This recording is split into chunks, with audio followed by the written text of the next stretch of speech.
Coverage of the Disc Golf Pro Tour, the Waco Annual Charity Open presented by Dynamic Discs. I'm here with Nate Doss, commentating live on the coverage today at Brazos East Park, the Beast Course. I'm Jeff Spring, and we're going to take you right out to the action, catching up with the MPO coverage live out on the course.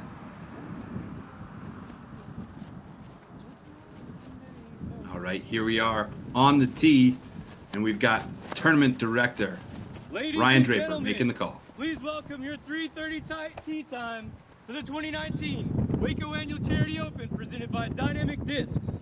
First up on the box, give a big round of applause representing Innova Champion Discs, your two-time and current reigning Waco Annual Charity Open champion. Give it up for Jeremy Koling.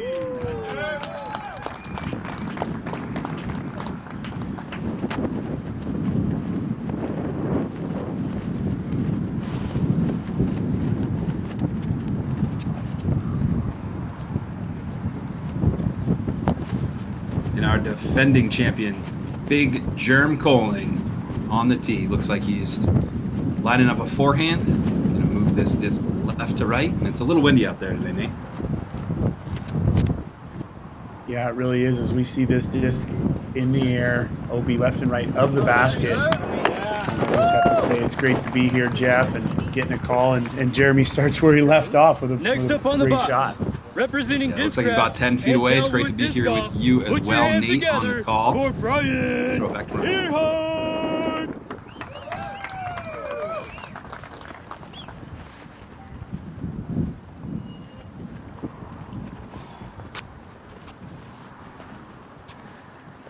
Bryan Earhart, second on the tee.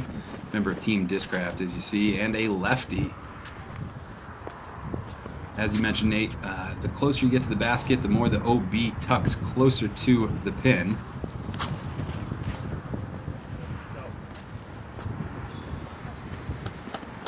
Third up on the box, and representing Dynamic getting Discs, caught up there early, one of those holes you put want your to take hands advantage together of. for Erik, also known as Putter Pants, Oakley. TD Ryan Draper with the call of Erik Oakley, presenting sponsor Dynamic Discs. Looking like he's going to take the hyzer out right to left. Comes out way right. Back. Yeah, we didn't get to see a whole preview on this one, but that is OB. Just to the right of that wall is OB. Representing Discmania. Big step right off the bat. Put your hands together for Nate Perkins. And a great call from Ryan, introducing our second place finisher, losing to Big Jerm in a playoff last year. Hometown kid, Nate Perkins. He's a righty, and it looks like he's going hyzer as well, Nate. Yeah, disc in air. Nate taking the whoa and almost skipping it into the basket. You know, one of the things we saw last year was a headwind mainly on these holes heading in this direction. It's a tailwind today, so it's totally different from a year ago. And so that's kind of, that definitely makes it interesting. Yeah, and we're off and running here. And it looks like a lot of those players started their discs on pretty steep angles, just really playing a true hyzer. As we see what happened here with Bryan Earhart's shot, it got caught up. Did it cross? I think the group's looking into that right now. Yeah, I think the big conversation looks like it's coming from Erik, and Erik's not sure if he crossed. I think that's kind of the big question. We'll let you go, and then you'll see where a lot of the players sort of trying to figure it out. If you do notice Bryan Earhart there just limping a little bit, he actually did break his toe. So Bryan playing with a broken toe today. Hopefully Bryan's okay. But and there he is. He is sitting in bounds. He made it through the shul. And a lefty forehand approach. Runs a little long. We'll leave him with the tester. Yeah, it's a tough first hole with that tailwind, just pushing the players, and it's an elevated tee pad. So, you know, you got the nerves of the first hole. The tournament's getting going. Big wind. So, of course, we see the players who were challenging to win this tournament, throw great shots. So this is going to be an interesting conversation here with Erik because they couldn't see what we could see where This would be the only place I could, it did never cross in bounds from our view. If it did, we didn't see it. And let's listen in. It sounds like the players are trying to figure this one out.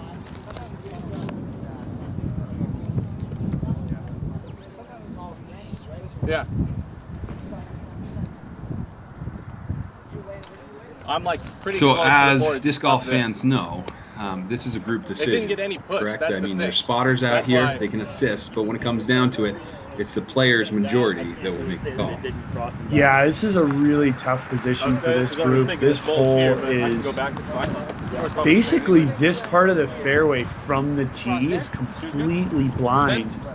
And we can see them, and really what's happening is the OB bends out right here where Erik is, and they're giving him a very favorable lie. I think at some point the group is going to find out that it was just difficult to figure out if and where it did go OB. Well, it looks like they have made their decision. Here's Erik from outside circle 2. A good run. I think he wanted to play quickly and get things moving. So we're back on track here at hole 1 of the Waco Annual Charity Open. Again, we're presented by Dynamic Discs, and we've got full 18 holes of action in front of us today. Again, we've got Jeremy Koling and Nate Perkins on this card. They were in a playoff at the end of round 3 last year, and we're in for 3 rounds of disc golf action. 1 round a day, today, tomorrow, and the next day. Just like it ended last year, we're starting with Nate just outside of Germ with some tap-in birdies. But first, Bryan Earhart, and we learned he had a toe injury. That's right? You mentioned it, Nate. Yeah, we don't know exactly how he did it, but it happened a couple of days ago. So again, he's gonna battle through this, and just he was putting into a direct headwind there. It looked like he was sort of iffy on it, but that wind was right into his face. So now you can see that flag just whipping. Yeah, and even causing Erik to take a knee here. Getting a little better angle on the basket. Yeah, some players want to putt into the chains from a consistent level. I always found it nice to just putt down, especially with that kind of wind, and Nate just stepping up quickly and whipping it in there. The open holes of this course are affected by wind a lot, and Big Germ with the birdie as well. All right, so that's hole 1 in the books. It was pretty eventful for the first hole of the tournament.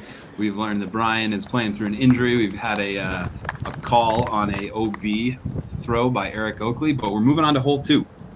Yeah, definitely. And hole 2 is going to be our first par 4 of this course. And here we go. We can see it now. That Mando on the left there that just flew by, don't worry about it. Players will never have that come into play. Really, it's all about getting as much D as you can off this tee and avoiding some of these big, beautiful trees. We would call this, as the players park disc golf, Jeff. And, they're just trying to avoid those big trees, get it way down there. One of the nice things is that it's a big tailwind right now, so the players can get a little extra D. We saw Big Germ throw into that lake to the river to the right last year. So it's a birdie hole for these guys, especially with this tailwind. It seems like in this park, Brazos East winds can swirl as we see Big Germ taking a rip. Looks like he's keeping it on hyzer the entire way. Hopefully get a skip here. Yeah, he took a huge skip, and that's right where Germ's going to want to be within range for, again, that easy birdie look.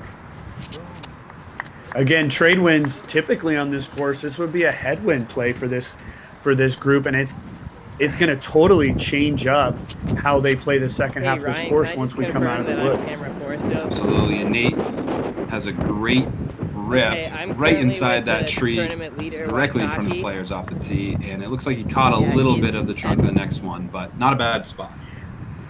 Yeah, really, this is one of those holes these guys want a birdie, and Bryan stepping up quickly, and left-handed but ripping a sidearm.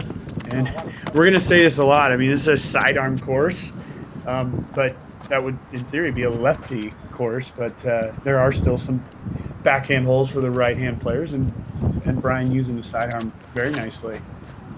Yeah, and any advantage Bryan may have may be decreased by his injury today. As we watch Erik Oakley put a great move on the disc. It's right to left and ending up almost within circle 2 distance. I mean, that's textbook. That's textbook what you want. Absolutely. As we see our players get off the tee, we're switching back to the camera by the basket. And yeah, as you can hear, there's a lot of wind noise out there as well. And it looks like a decent crowd developing as well. Texas has a great disc golf scene, and we've got a first day crowd that's really out to watch some great disc golf today. The lead card anymore. Yeah, no doubt. And you can see that water there. There's been just storms just bashing the middle part of this country over these last few days, and there will be some standing water. It's a little bit swampy, a little bit murky out there, especially once we get to those woods. But you know, we saw just a fantastic crowd in last year's final round. Huge amounts of people, and you know, the guys putting on what I would call an entertaining show. You know, a little bit of good golf, a little bit of bad golf, and so I think, you know, something that we'll talk about quite a bit is that the Brazos course is going to bring that to these players. This is a difficult course, especially once we get into the woods. The beast, as they call it. And you're right, it is a tale of two sides. Open, a park-like feel, and then we get into the depths of the course where you'll see it narrow, choked down fairways with very thick rough. It's going to be a journey here. We saw it this morning with the women. We're looking forward to seeing the ups and downs with the men as well. Big lead changes in store, and already we have some great scores happening with the rest of the coverage. We see Ricky Wysocki and Matt Dollar tied at 11 down as Brian throws his approach.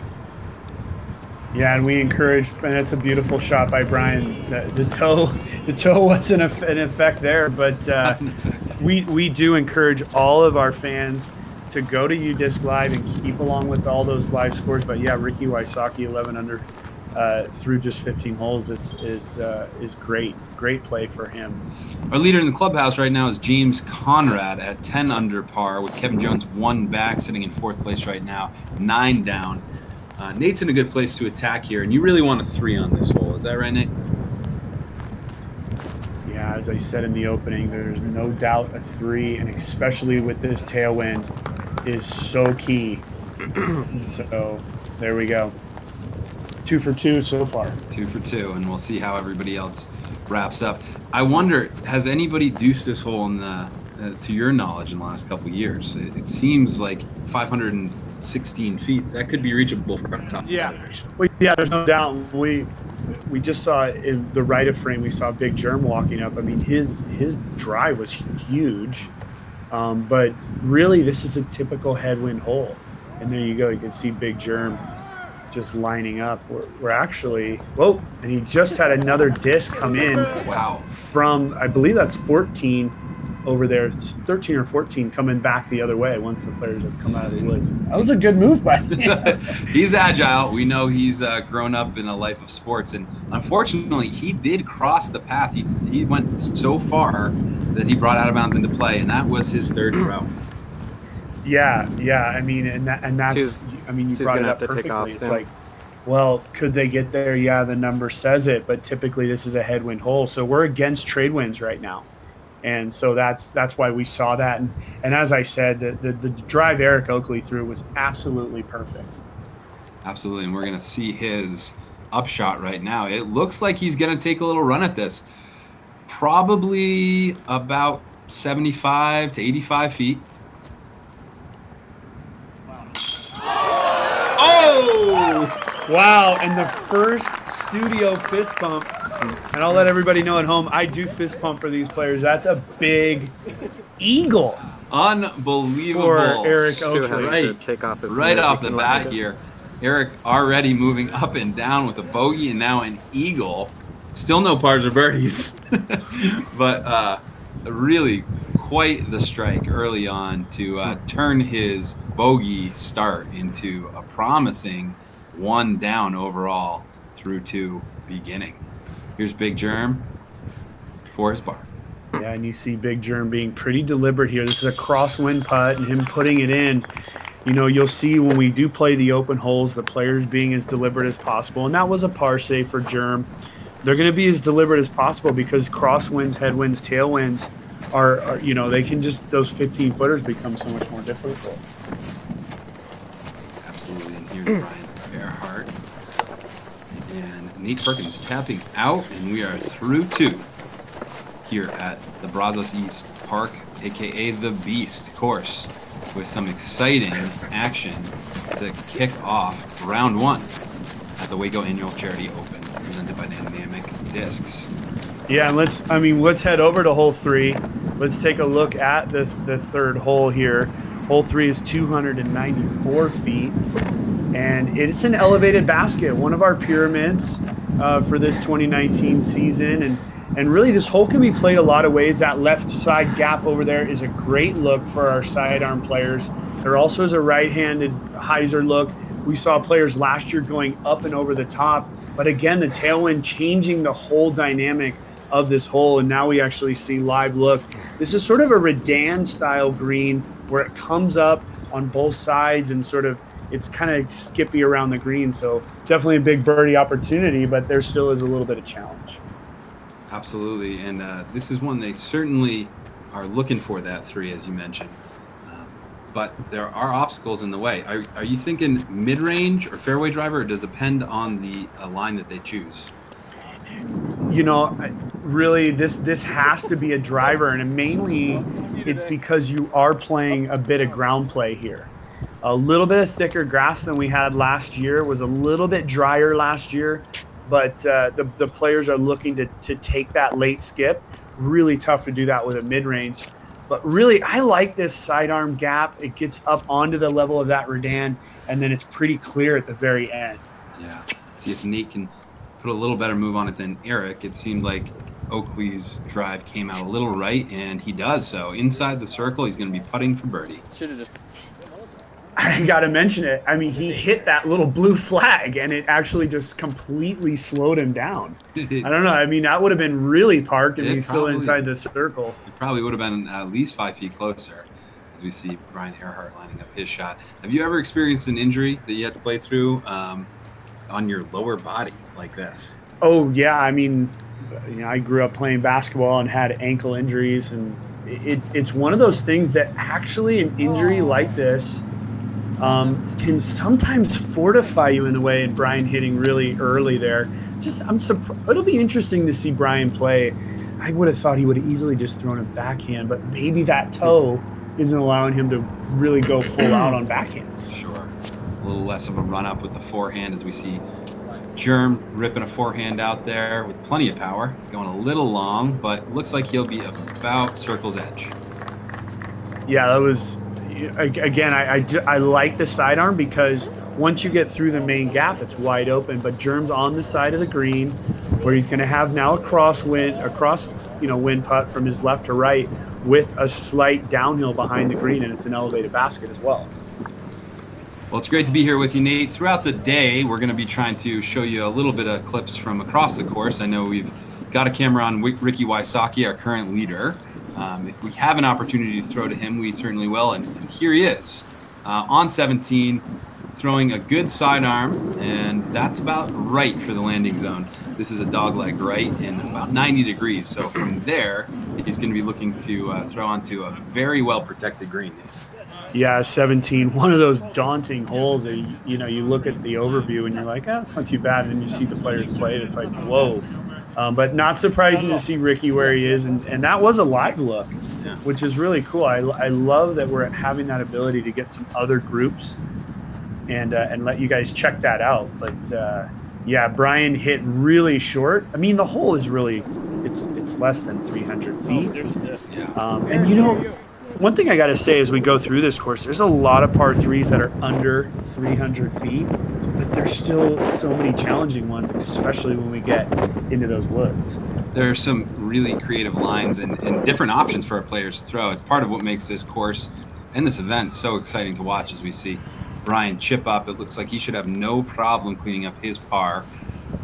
Not sure if we caught Erik, but he may be a little bit further right. He was playing the skip, but it didn't want to skip. So I think as we pan over, we'll see where he ended up and where he's going to play from. There he is, choosing his putter in hand. And here we go. Let's see if he can nestle it up.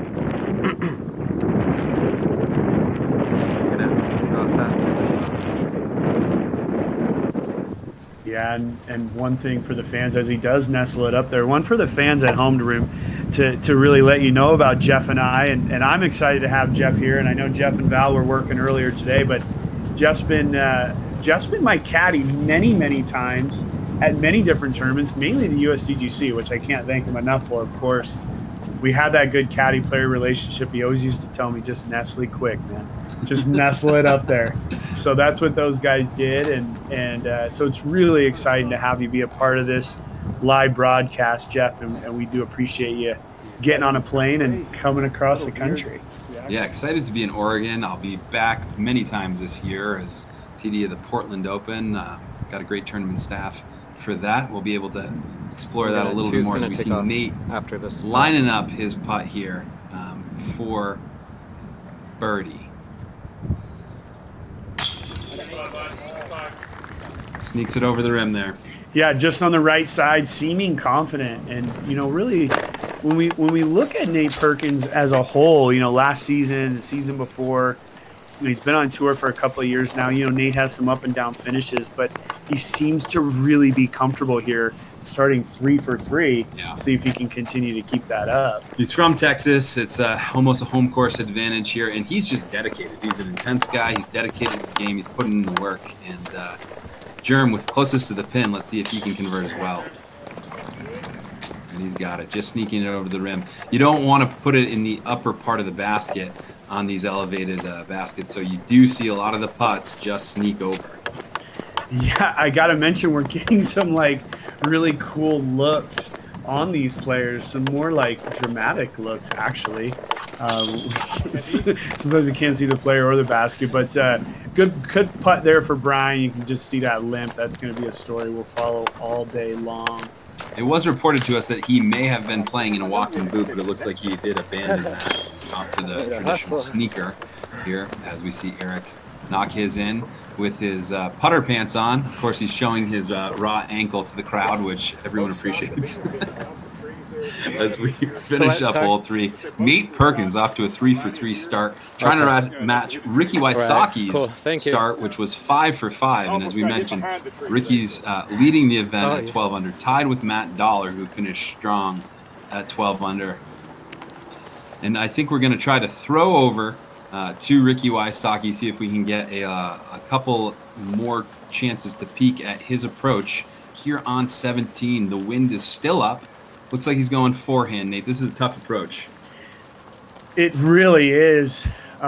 This is kind of one of those types of holes where you just have to trust your preparation.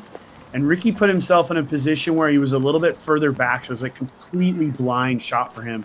And I loved this even last. He didn't even know where it is, and neither does anybody else in his group, for that matter. But it was a crosswind of sort of that sidearm getting hit, pushing a little bit to the right. But yeah, it's great for our fans at home to get to see these holes as some of our players from early on are doing what they're doing. But let's take a look at hole 4 here, and now we're heading into the woods, 441 feet, and get used to this, folks. We're going to be in here for about 9 more holes, and this hole is a big sort of a left bend off the tee. You're trying to land right around here off the tee. And then it's a turnover into the green that goes right down to the Brazos River there on the right. It's a slippery, steep little area there. And really, again, we're looking at it from the fairway. We can't even see the tee. And now we see the tee here. But these players just get ready to play these holes. Nate got a little lucky on that tee shot. He clipped the right side foliage, and it actually pushed him back into the fairway. He beat that tree in the middle that you see there on the right side, and luckily ended up looking like he's got a clean stance. And Jerm seems to be making an eyewear change here as we get into the shaded area of the course. The sunglasses aren't as needed. Let's see how he does. He's going with the forehand. He's probably going to try to turn this disc up and then get it to finish right.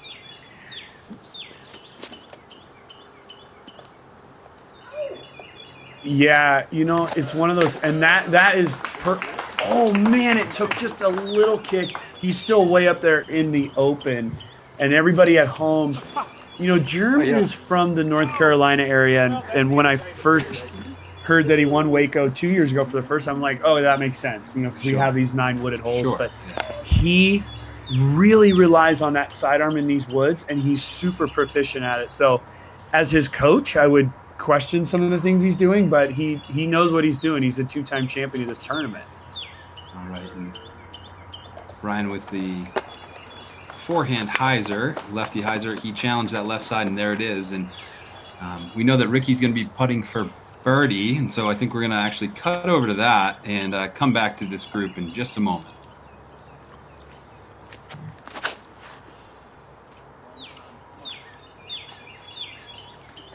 Here's Ricky and his group. They're just checking out some placement of discs near the water. You can see the challenge around this green as this group. Looks like we've got a couple other competitors here that may be going before Ricky. So we're going to throw it back over to 4 and come back if we can see Ricky's attempt at a putt. Here we go. So Rick is next up, and we have him marking.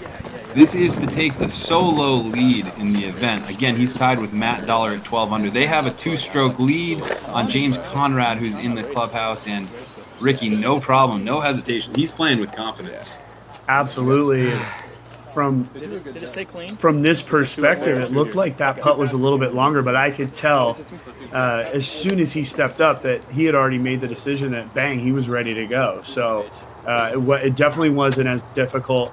We see Nate Perkins here.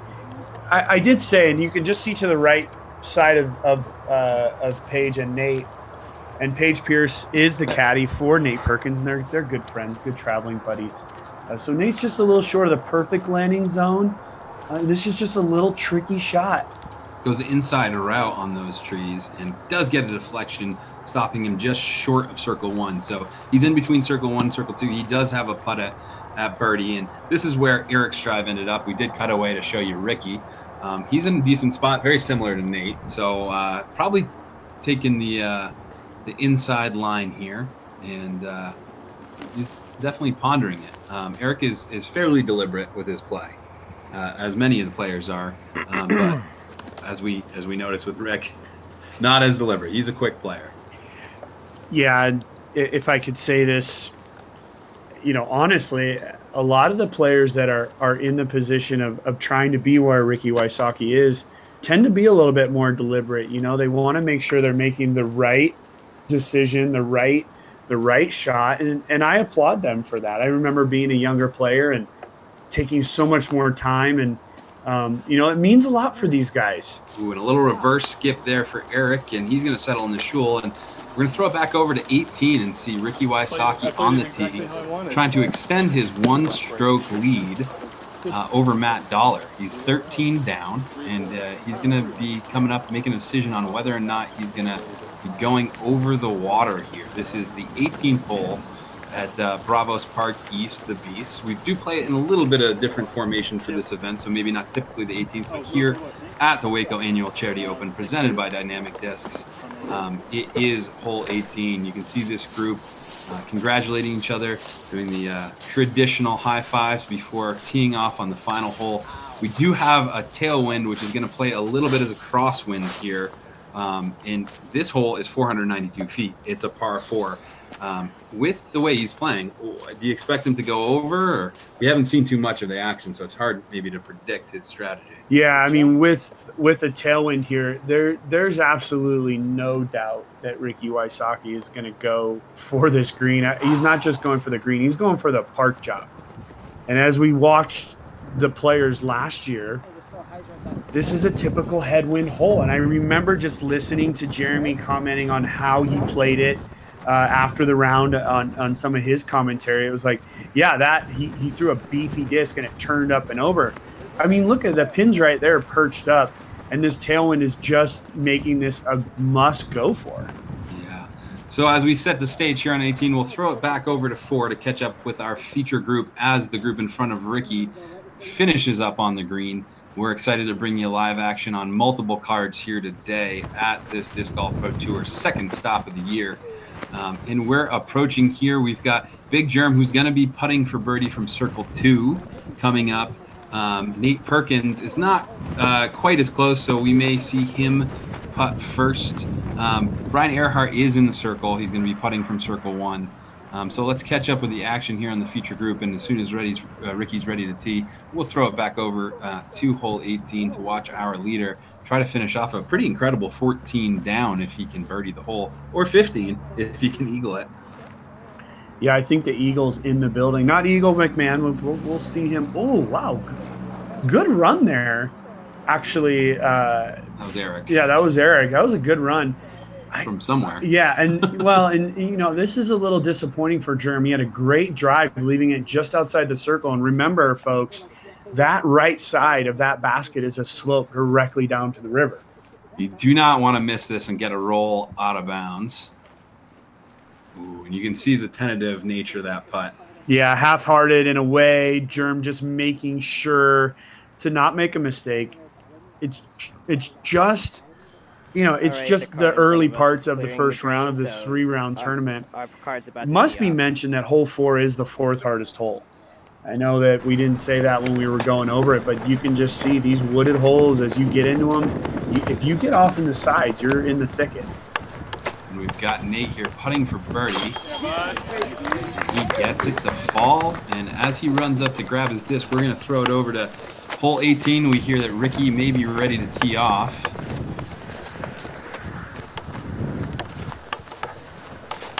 We can see that group just finishing up there and walking off, and we're going to take it back, and here he is.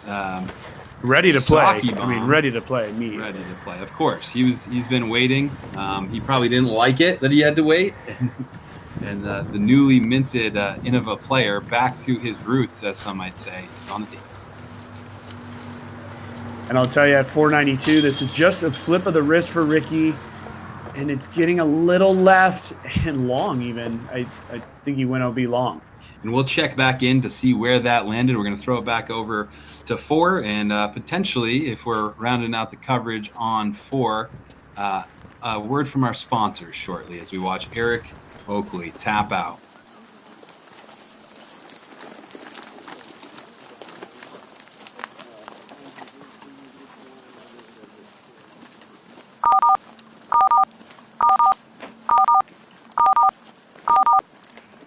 So, just be careful.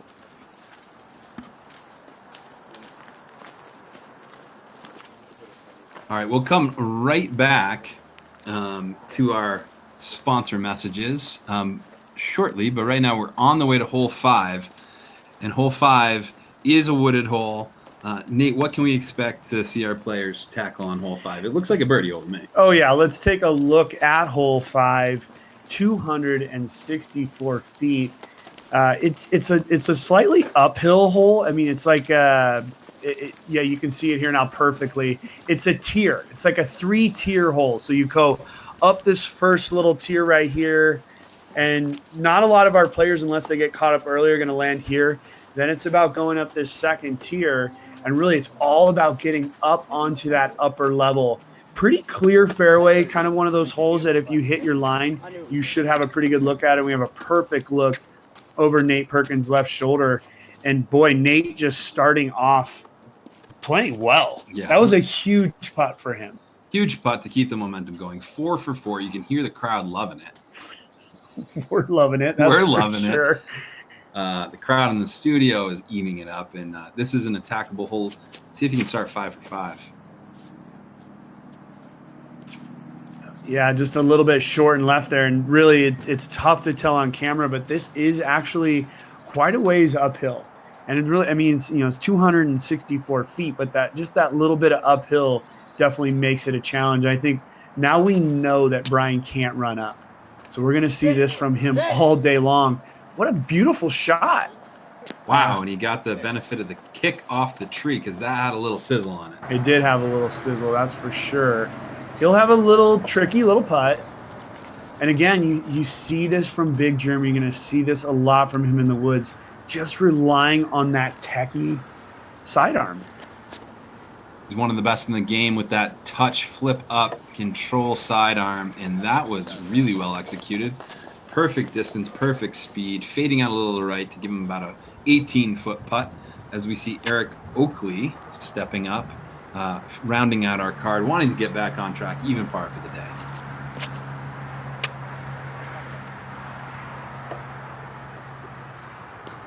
And he is just short of the upper tier.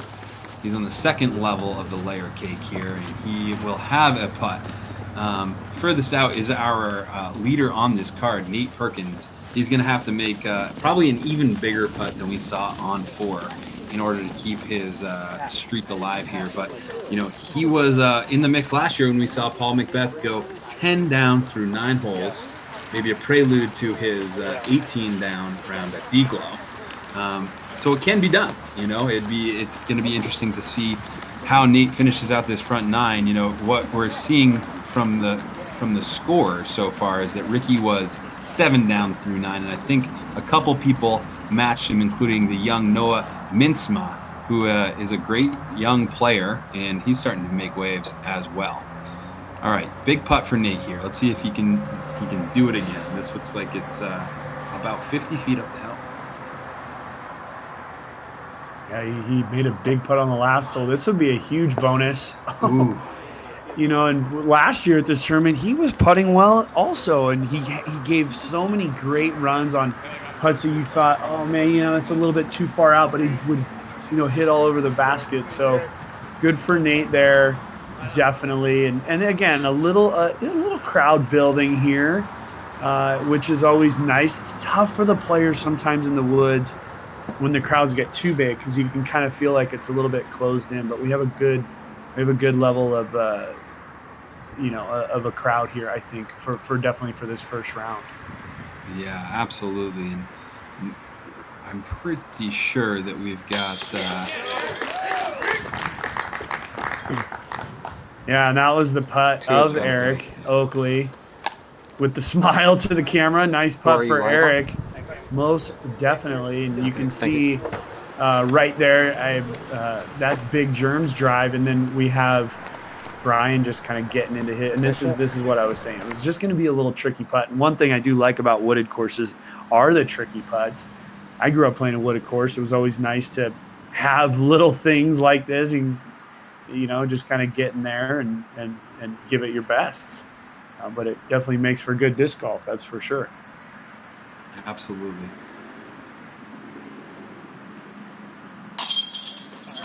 What a putt. Great putt with a straddle stance for Bryan Earhart, and it looks like he's getting back on track here after an opening bogey. One person left to putt, and it's another CTP for Big Germ, as he looks to get his third birdie today, and does so. Yeah, that was, you know, really for Germ, that was, you could see that was a layup. That's what I was gonna say. I was gonna use that word, and then he did the layup motion as he was walking away. Thank you, Big Germ, for that. Knowing what we're talking about there. Then there's Nate just tapping in, and Nate misses his first birdie of the day. 4 for 5 starts, still sitting pretty. 4 down, 3 down from Germ, 2 down from Brian, 1 down for Erik. We're going to throw you to our sponsors, and we'll be right back at the Waco Annual Charity Open.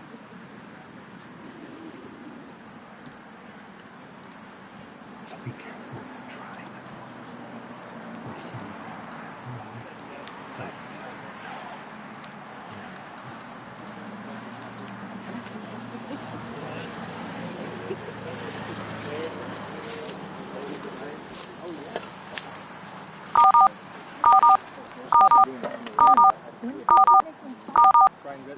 They just gave them to me at Memorial or Vegas. Vegas. I was like, I'm gonna throw those on there for show. I'm gonna rock those. Yeah.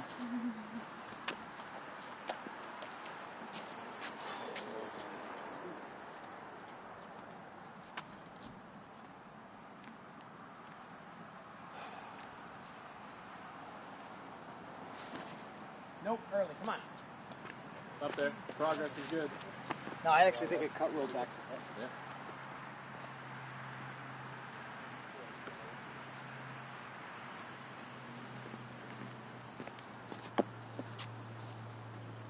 view. You can see those trees that are just right here, kind of in the lower left center of our screen here, are the trees these players are trying to beat. And there's Germ just beating them barely and coming in there nicely. Yeah, he's just outside circle 1.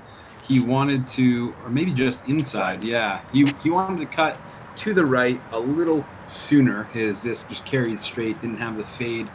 Yeah, the big challenge of this hole, Jeff, is definitely, and that was perfect. He took the skip off the top of the hill.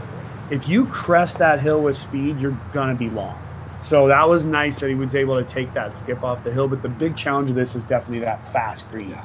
And I love the play low and using the ground here. Nate looks like he's got a good line, but he is high. He's fading right. He could be in the, he's in the shul there on the right side. So he'll probably have an obstructed putt. But Erik Oakley with the gem of the group, skipping it just by the hole, 30 seconds, and really, trying to get back on track after 2 bogeys in his first 5. Of course, he had that stunning eagle putt. Yeah, yeah, and the Waco Annual Charity Open is the tournament that we see a lot of eagles at. I mean, it's like Eagleville. 2 weeks ago was Eagle Town because Eagle won the tournament. This is Eagleville as our players are just kind of cruising up through these woods, and you can really now see how tight it is and actually how steep this is. A beautiful little view here, just seeing how steep it is down that hill to that quick, just hard pan. Yeah, players are chatting about some of the play in front of them in the course, and it looks like they found one of the discs. Brian is a little shorter than expected, so he's going to have a longer putt. But great to hear the banter. Seems like this group has a great vibe to it. And how important is that to have, kind of people that you enjoy playing with? Yeah, I mean, it's always nice to enjoy the people you're playing with. There's some players that are a little bit more intense than others. This group as a whole is a very relaxed group. Big Germ is, one of the more funny guys on tour, and Erik Oakley loves to get out there and have a good chat. So nice group here in the early going, and Germ, he just makes it. He's, my nickname for Big Germ lovingly is Drama, and he does good at that. He is just inside the circle. Looks like he shouldn't have too big of an obstructed putt, but yeah, absolutely one of the great characters on tour. And we love watching him play and listening to him commentate as well. This is a big putt for him. He's gone birdie, par, birdie. Let's see if he can string something together for the first time today. It's one of those putts that can kind of get you going. Absolutely. And while we've noticed really no wind in the woods, we see just a little rustle.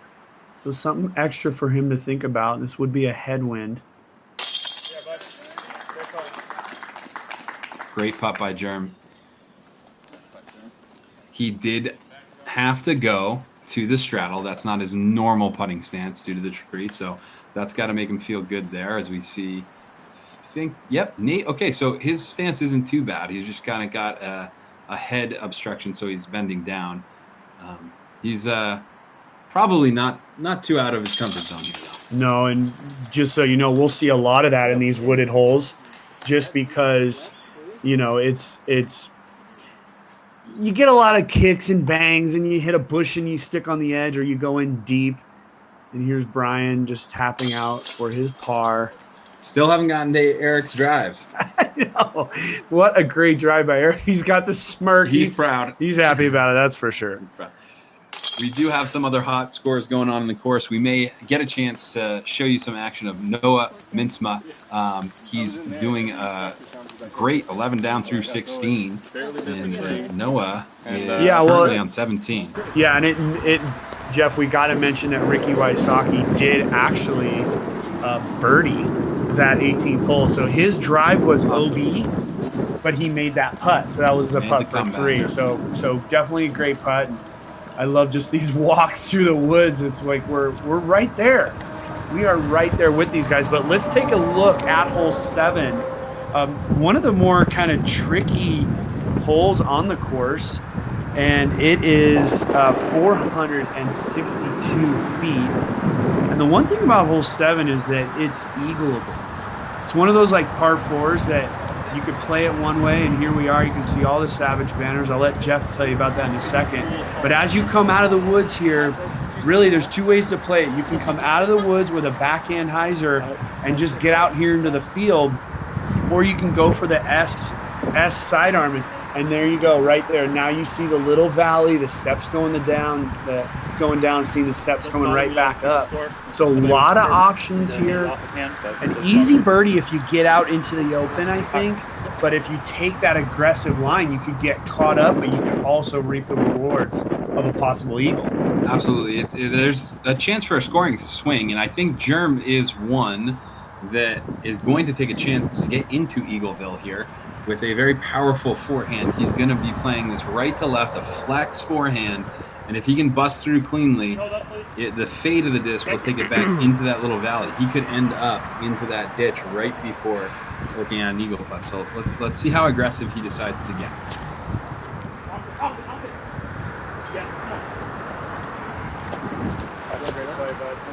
And our catch cam sees it. Oh, there it is, just short. He didn't trickle down. Going to be a tough eagle putt from there, but he is probably within circle two. As we move over to Erik Oakley, and he's taking the more traditional approach on this hole, playing as a two-shot hole back. Yeah, definitely. And Germ was just missing that big tree. Need to be a little bit more right to flex back into the gap. So, and an early kick. You know, something I didn't mention in the whole preview is there's a Mando. He hit the Mando tree. Went the right way. But he went to the right. He went to the right side of it, so he's still okay there. But yeah, that's going to make this hole a toughie for Erik, and we'll see if he can recover.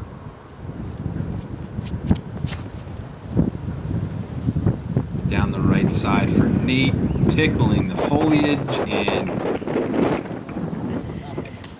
you know, I would give that probably a 6 out of 10 on that one. 6 out of 10. Okay. I mean, he's out in the open, but he could have been more left. I think it's just going to be a difficult turnover into the green.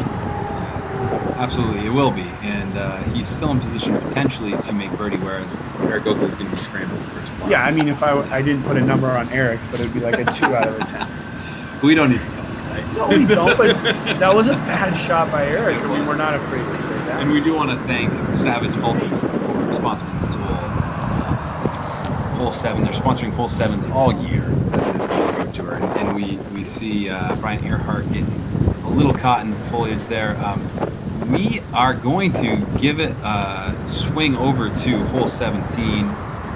Noah Meitzma is looking to approach here, and there he is. He is currently 11 down through 16.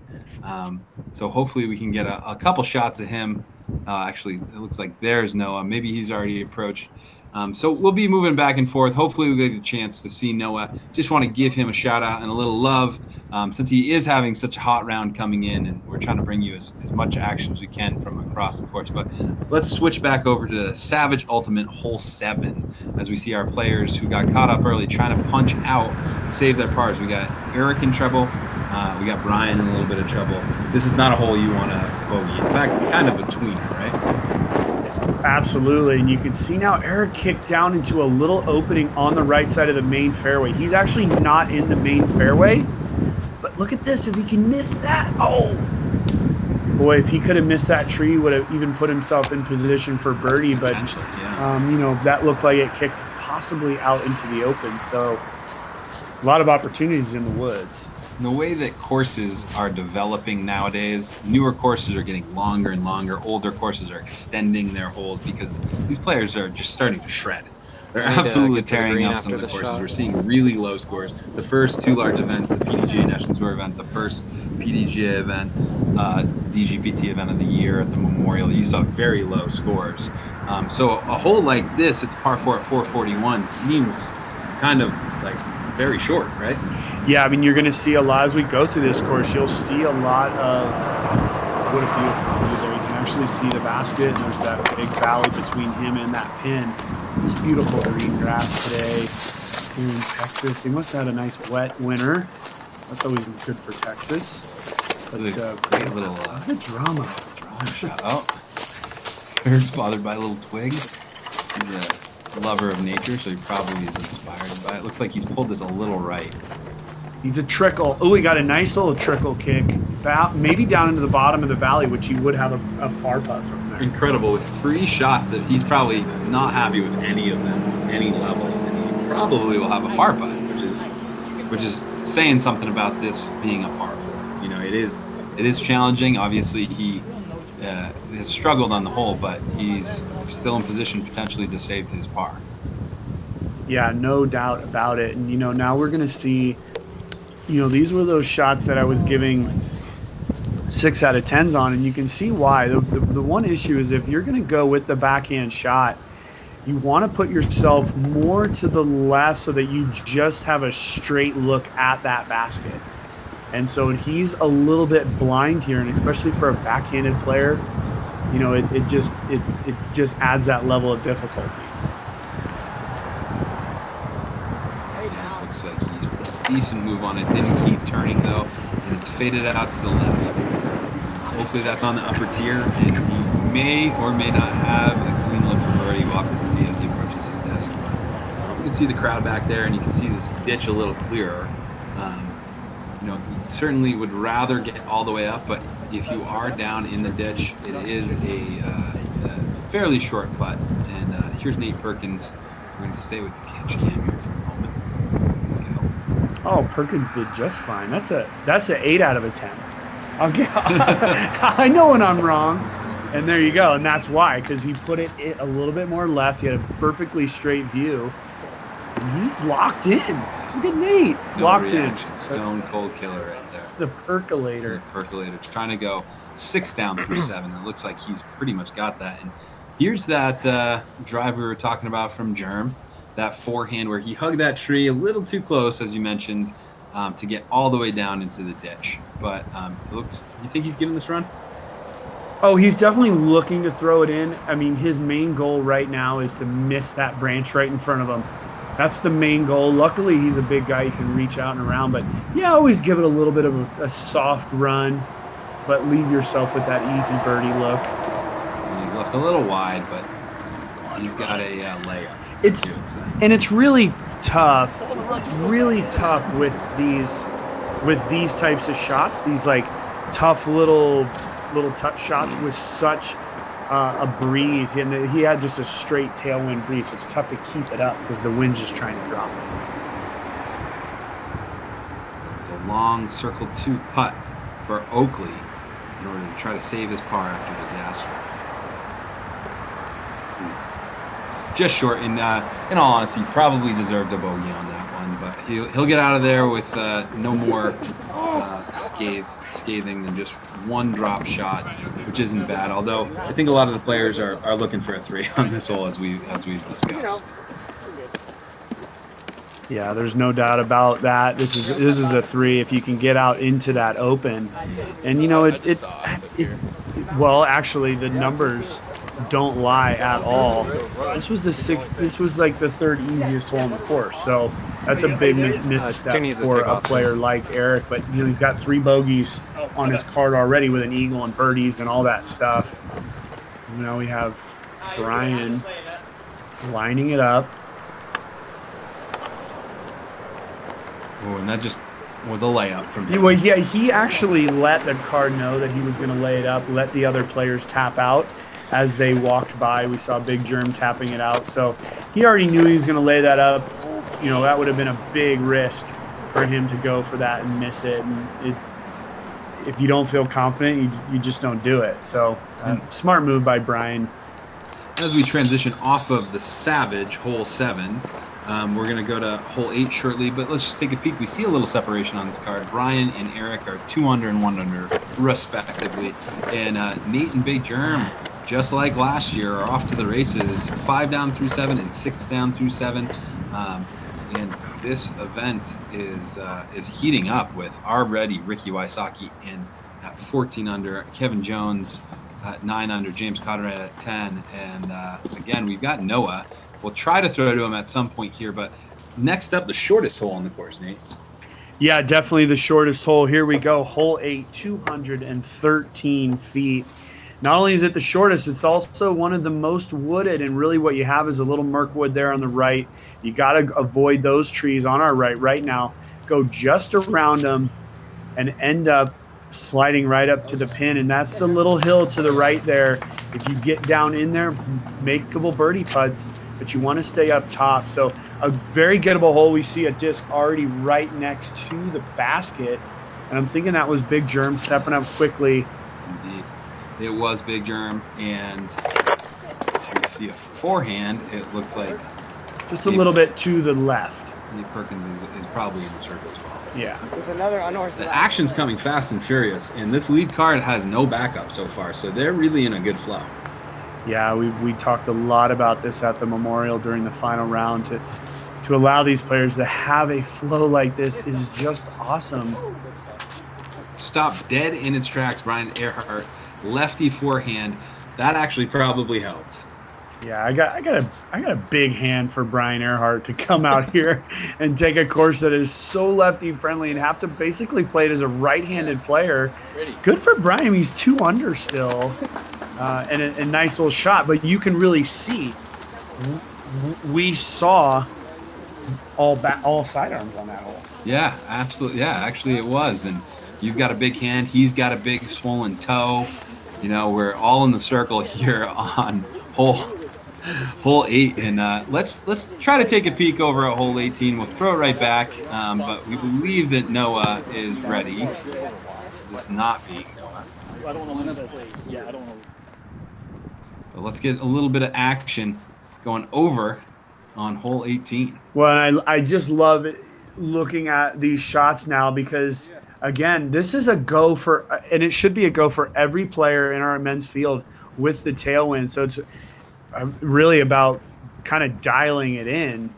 We see, you know, a layup going on here. This would be the layup shot on hole 18, just playing to the left side. We saw Nate Perkins do that last year. Now we're back to our group where we saw him do it last year in the final round, and played safe and then played over to the green and still got his birdie. So what a good view. Nate was inside the circle, but just a little long. Yeah, I think they were just checking Ryan, making sure to see who is further away. Wow. Confident putt. Nate is just ripping these putts at the basket. He will have a bit of a comebacker as he kind of gets out of the way for Brian. Let's see how Brian's feeling. This is a little bit of a tester, but one that he expects to make. Oh, okay. Now I get going since I got one.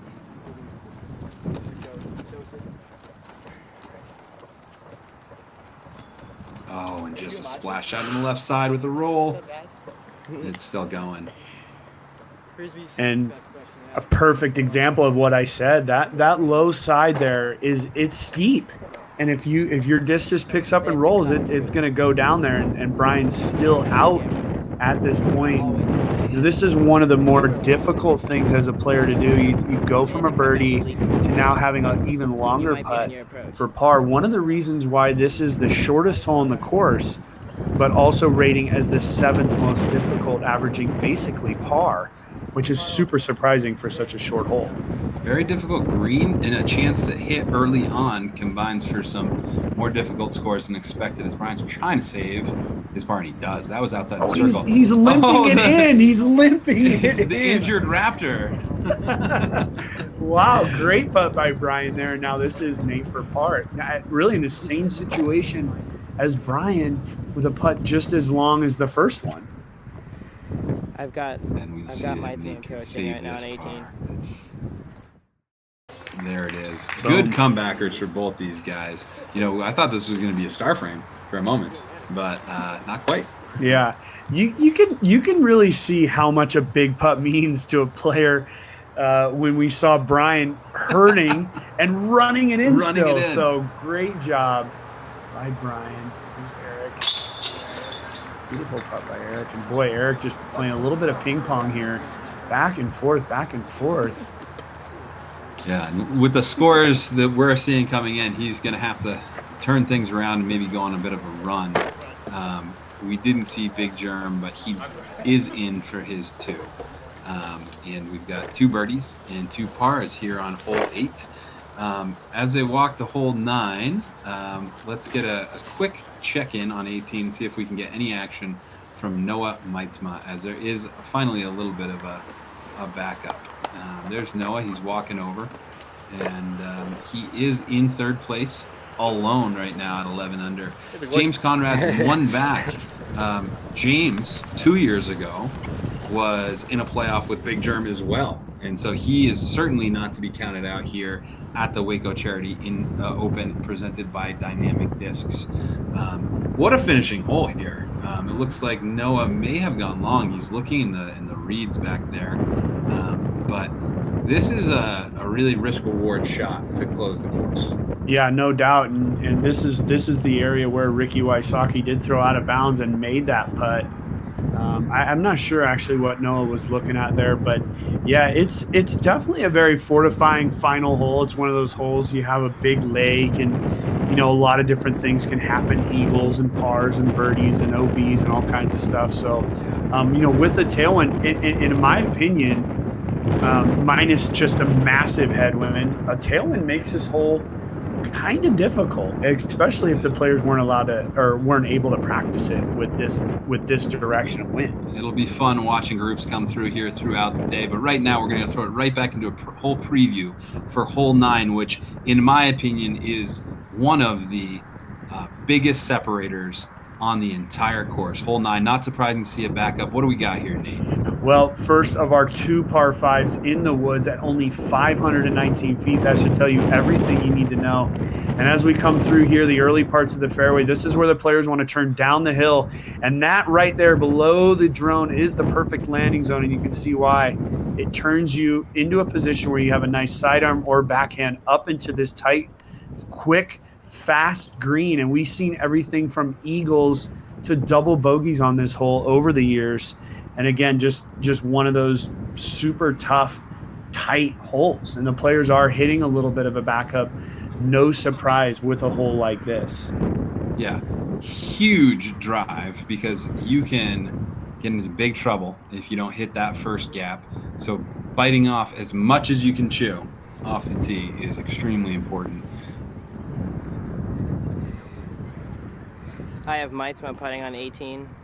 Well, not only that, it's one of those holes that the early part of the fairway, and you might say to yourself at home, 519 feet, why is that a par 5? Well, we're about to see why it is. I mean, it is playing just a quarter stroke under par, so the players are doing fairly well on it with regard to par. And you can see the players just hanging around the tee here. That's what they do with the broccoli, they fake you out.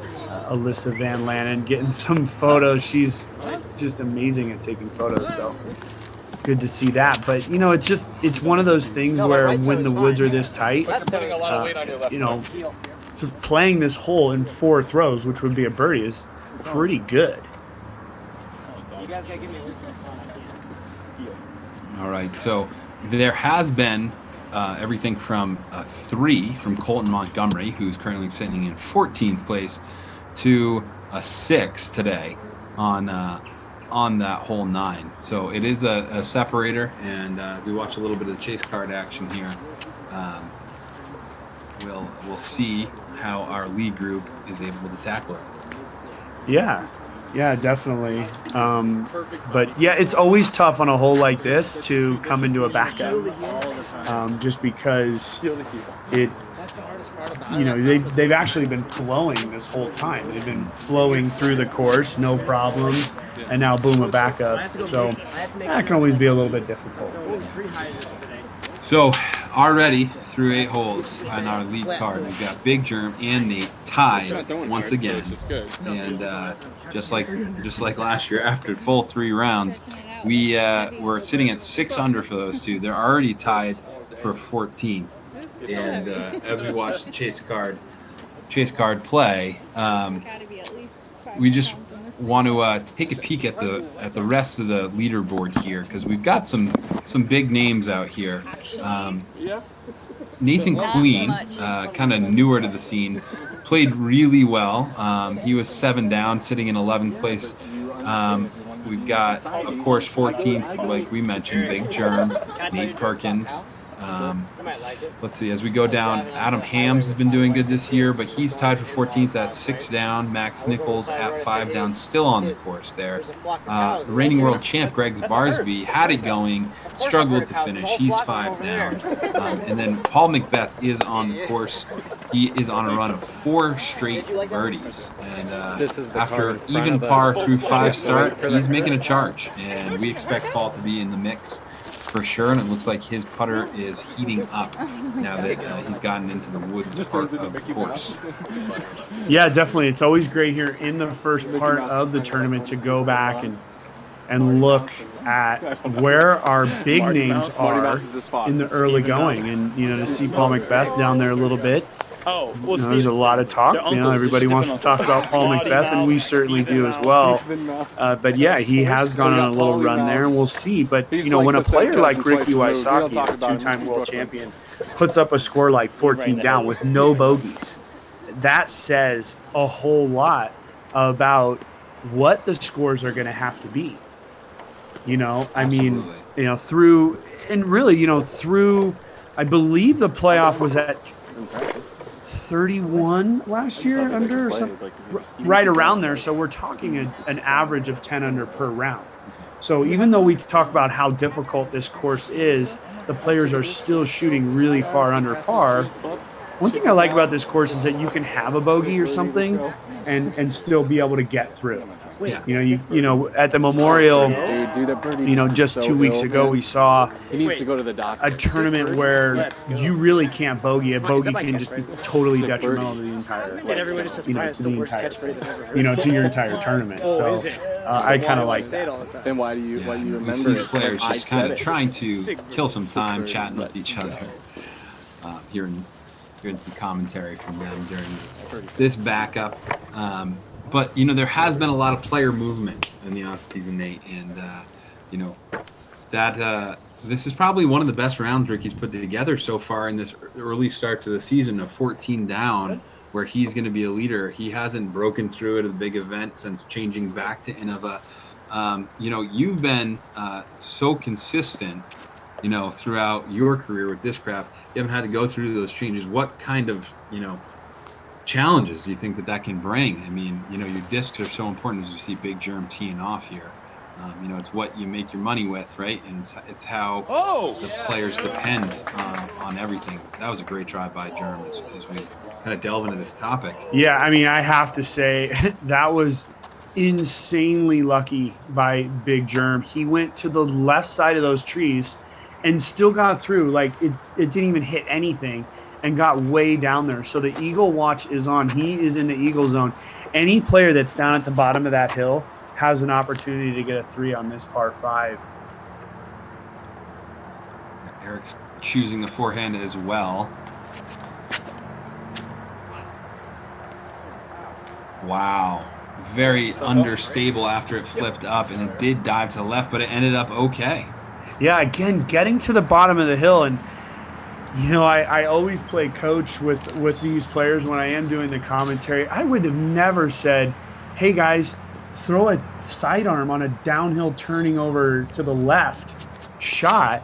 But those guys made it work. And here goes Nate Perkins, just a little bit left, just hitting an early tree there and kicking up there. So he'll have to play this hole now for birdie, which is, still good, of course. And this does play into a lefty's hands, but we've seen Brian struggle to throw the backhand, so he's going to have to play the forehand turnover. Well, and that shot that he just threw right there, and actually we're seeing why it can be so difficult for a backhand player is because of that quick bottom of the hill. He skipped up into those woods, and he's going to have no opportunity to play towards the green. He's probably just going to have to play back out in the middle. Yeah. So Big Germ in a better position than Nate Perkins, our 2 leaders on this card at 6 down, as Oakley and Bryan Earhart sit at 2 under. Still a lot of golf left, but we're here on hole 9 trying to make the turn at 7 under for our 2 leaders on this card, which is the lowest we've seen anyone make the turn tonight. Ricky made it at 7 under. It looks like Matt Dollar made it at 6, and he's sitting 12 down in second place. So interesting hole, big momentum shift. And usually we spend a good amount of time on this hole because it is, so thick on the side. We have players that are going to have to go in there and negotiate and really consider if they're going to pitch out or if they're going to get more aggressive, which is exactly what Nate Perkins is doing right now. Yeah, and as we said, Nate, we're just kind of hearing what Nate's trying to say. Oh yeah, he was just calling for Paige. Paige has been getting in and taking some photos lately. I've been watching her Instagram, and perfect to see where Nate landed. As you can see, that lower tier there is where the eagle zone is, and he's kind of just, he's lining this up like he's going to have an opportunity. He might take the high route. Yeah. There's a very tricky high route. Last year we heard of John McRae throwing a jackknife turnover. No, he did go low there and just played it right around the corner. So he's playing it for birdie. Yeah, we didn't see where it ended up. Hopefully he's in a good spot, but a little bit of consideration. Had to call the caddy there and make the switch. As we see the two good drives there sitting in Eagleville, as we have come to dub it here at the Brazos Park East Beast Course. Players are trying to help Brian find his disc, which did penetrate into the shul quite a bit.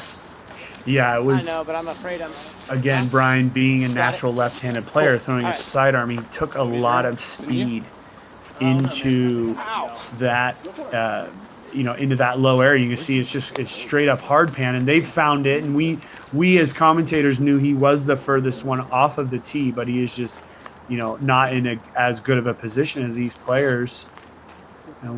Erik still thinking about playing the sidearm because it tells us a lot about the way this hole plays. It's far to the right. Yeah, you want that skip finish, kicking you up that hill to the green. It does look like turnover backhand would be the better angle, but let's see how he plays this. Probably not the most natural selection for this line, but he wants that skip right. Yeah, he's taking an overstable driver. Doing that in practice. Yeah, and come on, figure that out. I think you said it perfectly. He was uncomfortable there. And what he did there, folks, I don't know if you could tell, he immediately turned it right into that tree right in front of him, and it kicked to the right. I don't think his disc went any more than 50 feet at the most. And now he's put himself in a very difficult position to even make birdie on this hole. Yeah, or, he's going to have to pitch out and then get up and down for par. Right. Unless he's got some kind of room to finagle wherever his disc ended up.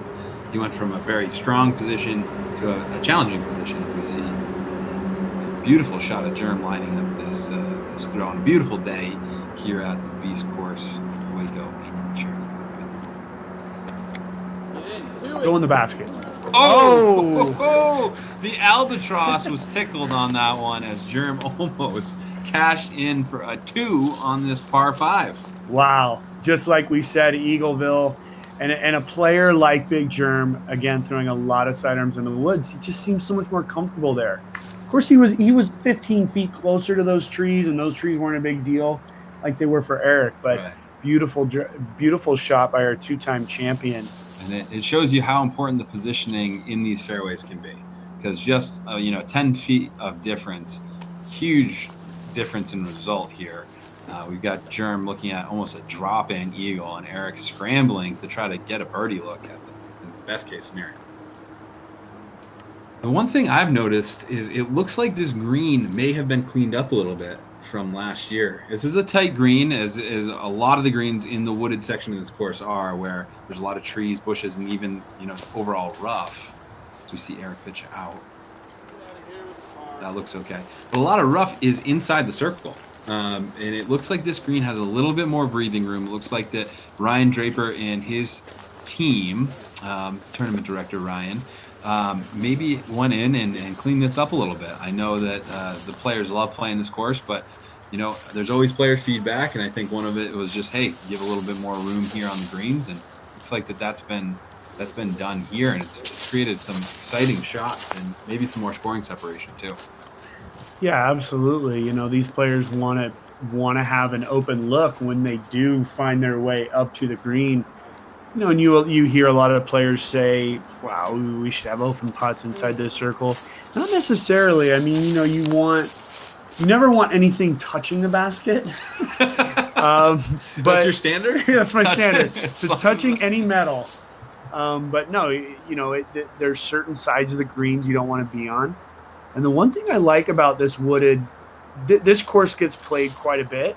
And so these are fast, quick greens. I come from De La Viega, where the Masters Cup is played every year, and they are quick greens. You got to know where to land it, what angle to land it. So, Bryan is, it's one of those things. He's trying to, in his mind, think of a way he can get way up there, but he's just got to do what he needs to do, and that's exactly what he needs to do. Put it out in the middle. Now take that position and play this hole for birdie. So if you're at home watching him, and I do got to say this, just the coach in me, Bryan should have really taken that shot very seriously and put himself in the exact position he wanted. He kind of just flipped it out there and put himself a little bit too far to the right. And we see him throwing one of a few backhands we've seen him throw all day because of that. And it looks like he's just, again, laying it. Yeah, had he taken a little bit more time, possibly, he could have put himself a little bit more left, where he could have went ahead with the lefty sidearm or, something up into that green. So it does say, when you read a lot of the golf books, which I have, you want to hit, well, they say hit, but you want to throw an upshot just as if it's a birdie putt from 50 feet. You want to commit fully to it.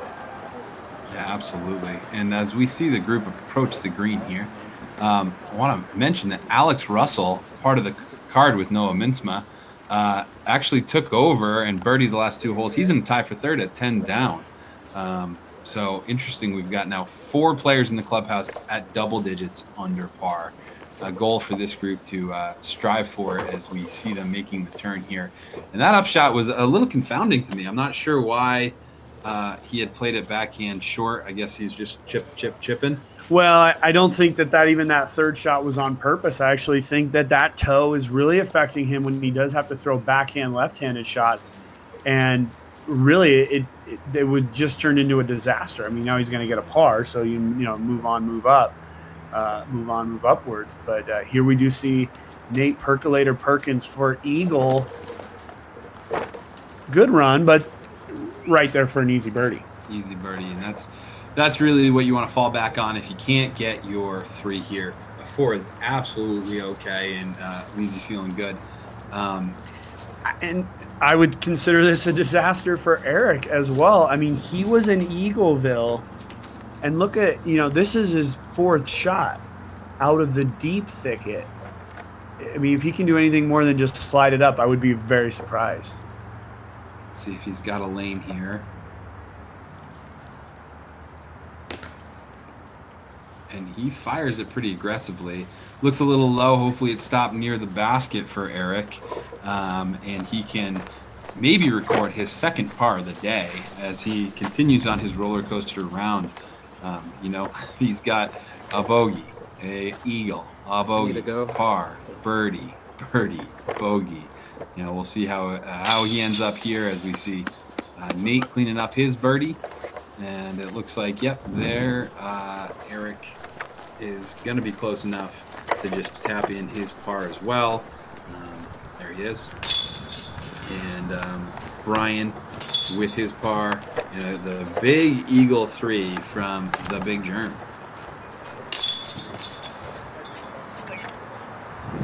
That's a big confidence boost for Big Germ in this early part of this first round. And now these guys are through 9 holes, and we are going to head to the back 9, and we're going to head over to 10. Hole 10. Yeah, and let's take a look at hole 10. It is 591 feet, par 4 through the woods. And it is coming up here. Yep, there it is. Yep, we got the valley right here. You're going down, and, the players don't have to do this with their discs, of course. But here we go. We're going through the fairway. Pretty much a straightaway hole for the most part. with a little bit of bend, a little bit of dog leg at the end. You can just see the basket out there. We talk about this as one of the best holes on the course, 591 feet, but nice wide through the woods. So this is a wooded hole, but really plays really nice and clean up through there. And there we go, right to the basket. This is one of those holes that our players can get way up there and have eagle opportunities on, but really just a beautiful par 4 and a nice way to start this back 9. Yeah, this really fits my eye as a disc golf hole. Nice and wide. You got a first cutter rough with some trees on the edges. If you get in bigger trouble, you're gonna be in the thicket. But good distance. You got to have 2 decent shots, or for those bigger arms, maybe powering way up and approaching the guarded green. But yeah, hole 10, a beautiful way to start the back 9. And what crazy action we've had on this front 9. It has been nonstop. Jeremy Koling taking the lead through 9, really. No one else was 8 down through 9. And with that eagle, Big Germ, our 2-time defending champion, really taking the momentum, really taking the initiative, and taking the tee box here, going on to the back 9. Man, we are really seeing why Big Germ is the defending champ. Yeah, and you see Germ and you hear Germ just saying he can't figure the wind out. And with that opening, if you look just to the left of Germ's head there's a big wide opening. The wind's kind of coming in and swirling down. You see Germ again just going to his comfort zone. And I just question this because it just fades away from the natural bend of the fairway. Yeah, the fairway is luckily wide enough with enough room for error that could be okay, but he's not in position A. And I was wondering why he's going with the forehand too. We see the local favorite, the guy who knows the course better than anyone probably, Nate Perkins, going to the backhand, but it's turned over into the same zone that we saw Germ finish in. The ideal shot's going to finish a little left of those 2. Yeah, definitely. And we do look at the stats, and this hole's moved into the 4th hardest hole. It's playing over par, and that says a lot about the wind conditions and you know, if you do hit off one of those trees. But Erik's got a big arm. Let's see if he can find his way through this beautiful fairway. What a beautiful look at that drive. And that's just a little bit more left than the other 2 shots, and he's in a little bit better position because of that. Erik's got an interesting form, as you said, interesting reach back, but it works for him.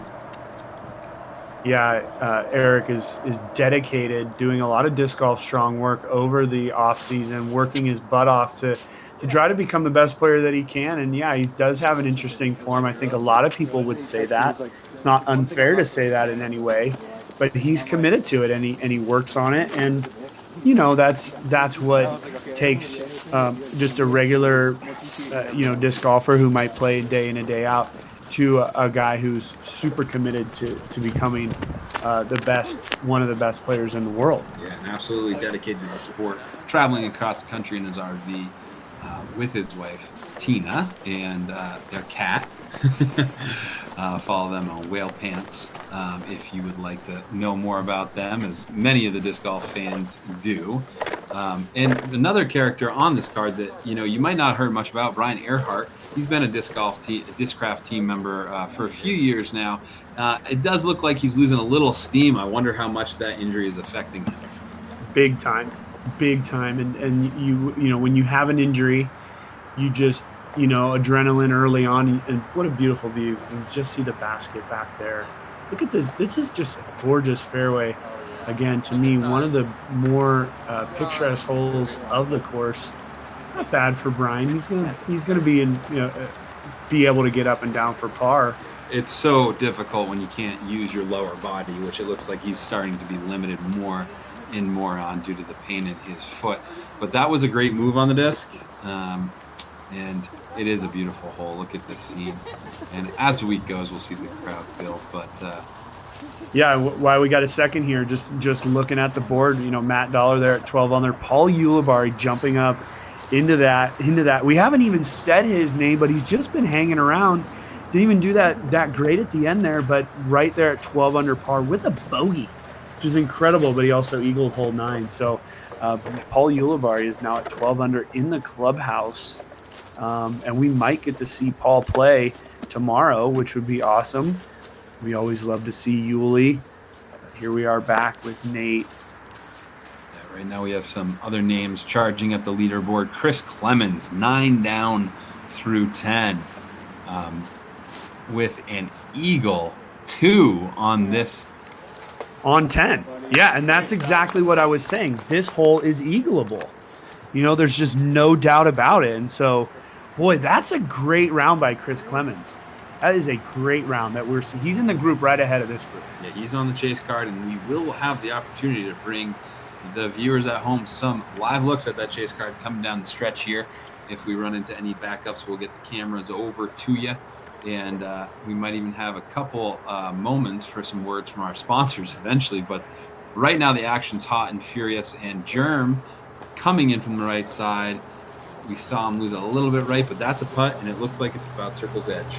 Yeah, and Germ's feeling confident. That would be one that I think he still believes he's going to make.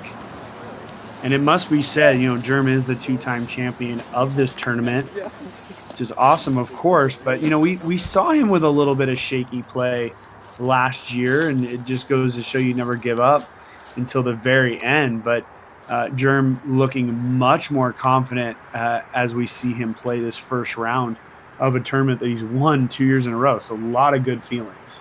Absolutely. Here's the best drive of the bunch, Erik Oakley, getting aggressive with his shot, and that's about the same distance as Germ. They'll have a slight tester, but I think they take that every day of the week from that distance. They're professionals. They want to make that every time when they're competing. One other name that we have sneaking up the leaderboard, 8 down through 11, Eagle McMahon. Is it really ever sneaking when it's Eagle? Come on. He's always right there. But yeah, it looks like a pretty clean card for Eagle. No bogeys at all through those first 11 holes. So I believe Eagle's also on the group on the hole that's right ahead of these guys. So boy, yeah, Chris and Eagle just crushing it. Absolutely. We got Seppo, who also has played well and gotten his name up onto the top of some leaderboards at the DGPT event earlier this year at the Memorial. He is 7 down through 11, and he's tied for 15. So here we are. Let's see if Germ can keep charging up the leaderboard. He's already tied for 9th through 9 holes, and this is to go 9 down through 10. It looks like he is a bit obstructed. It'll leak a little over into that rough, but I think we expect him to make this putt as long as he's got a free swing at it. No one knew Germ was this flexible.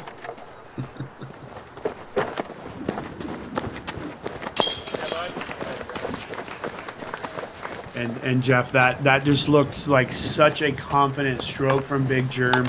He got in, got settled, and just went and followed that routine. That was dead center in the heart. So Germ continuing to feel good. I mean, he's 9 down through 10 holes. Sometimes it's a grind, and sometimes you're in a comfort zone. The putting stroke can really be a telltale to that. Is that right? Oh, well, there's no doubt. I mean, when you're around these greens and you see a player just, finish with a chicken wing arm or something like that and just not that confident stroke, you're like, okay, this guy's just not feeling like he's going to make it every time he steps up. But really, all of these players in this group seemingly with a lot of confidence around the greens. Absolutely. We do have some cameras on the chase card as we walk over to the 11th hole. See if we have any action from the chase card who is on the tee at 12. Here's Chris Clemens himself. We just talked about Chris. Tee of 11. This is hole 11. This is hole just 11. Wanted to make sure everybody knew that. Our chase card feeling the wind, trying to get a read on the hole. Yeah, and we might as well take a look at our hole overview as we're going to see 2 groups play this hole, which, again, bonus coverage in this 2019 season.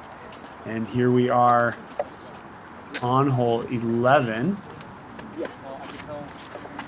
Oh, okay, I see what's going on. Yeah, here we go. So up the hill, hole 11. This is the hole we saw Paul Macbeth double bogey, and it's because of this right here. This is a steep incline up to that green. It's a par 3, just 279. And this is, you're right, Jeff, this is the 12th Sorry about that, everybody. And it looks like the chase card isn't quite ready, so we're going to cut back over to lead card. Big Germ making a quick stop there, but he's feeling the flow. He is going to be missing the big tree, hoping that stops up on the green. If it did, he would have maybe a similar putt to what we just saw, kind of straddle out of the bushes. And a lot of players play sidearm because it is sloping from right to left, so it will stick into that hill instead of skip away. That's a great shot from Nate, and it is on that upper tier. Yeah, and really, Jeff, this is a great view. It is sloping, and really the players are trying to throw their sidearms that hit into that hill. Right now, both Germ and Nate are going to be putting back at that downhill slope. So that slope is the most dangerous thing on this hole. And Erik just completely releasing. That was a complete misthrow by him, hitting that first hill. Yeah. He's going to have a little up and down work to do to save his par. Let's see if Brian can get back on track. Not a lot of power needed. We know he's struggling with his injury. And it looks good out of the hand. And that might settle with the lefty forehand a little nicer than Big Germ and Nate's forehand throws.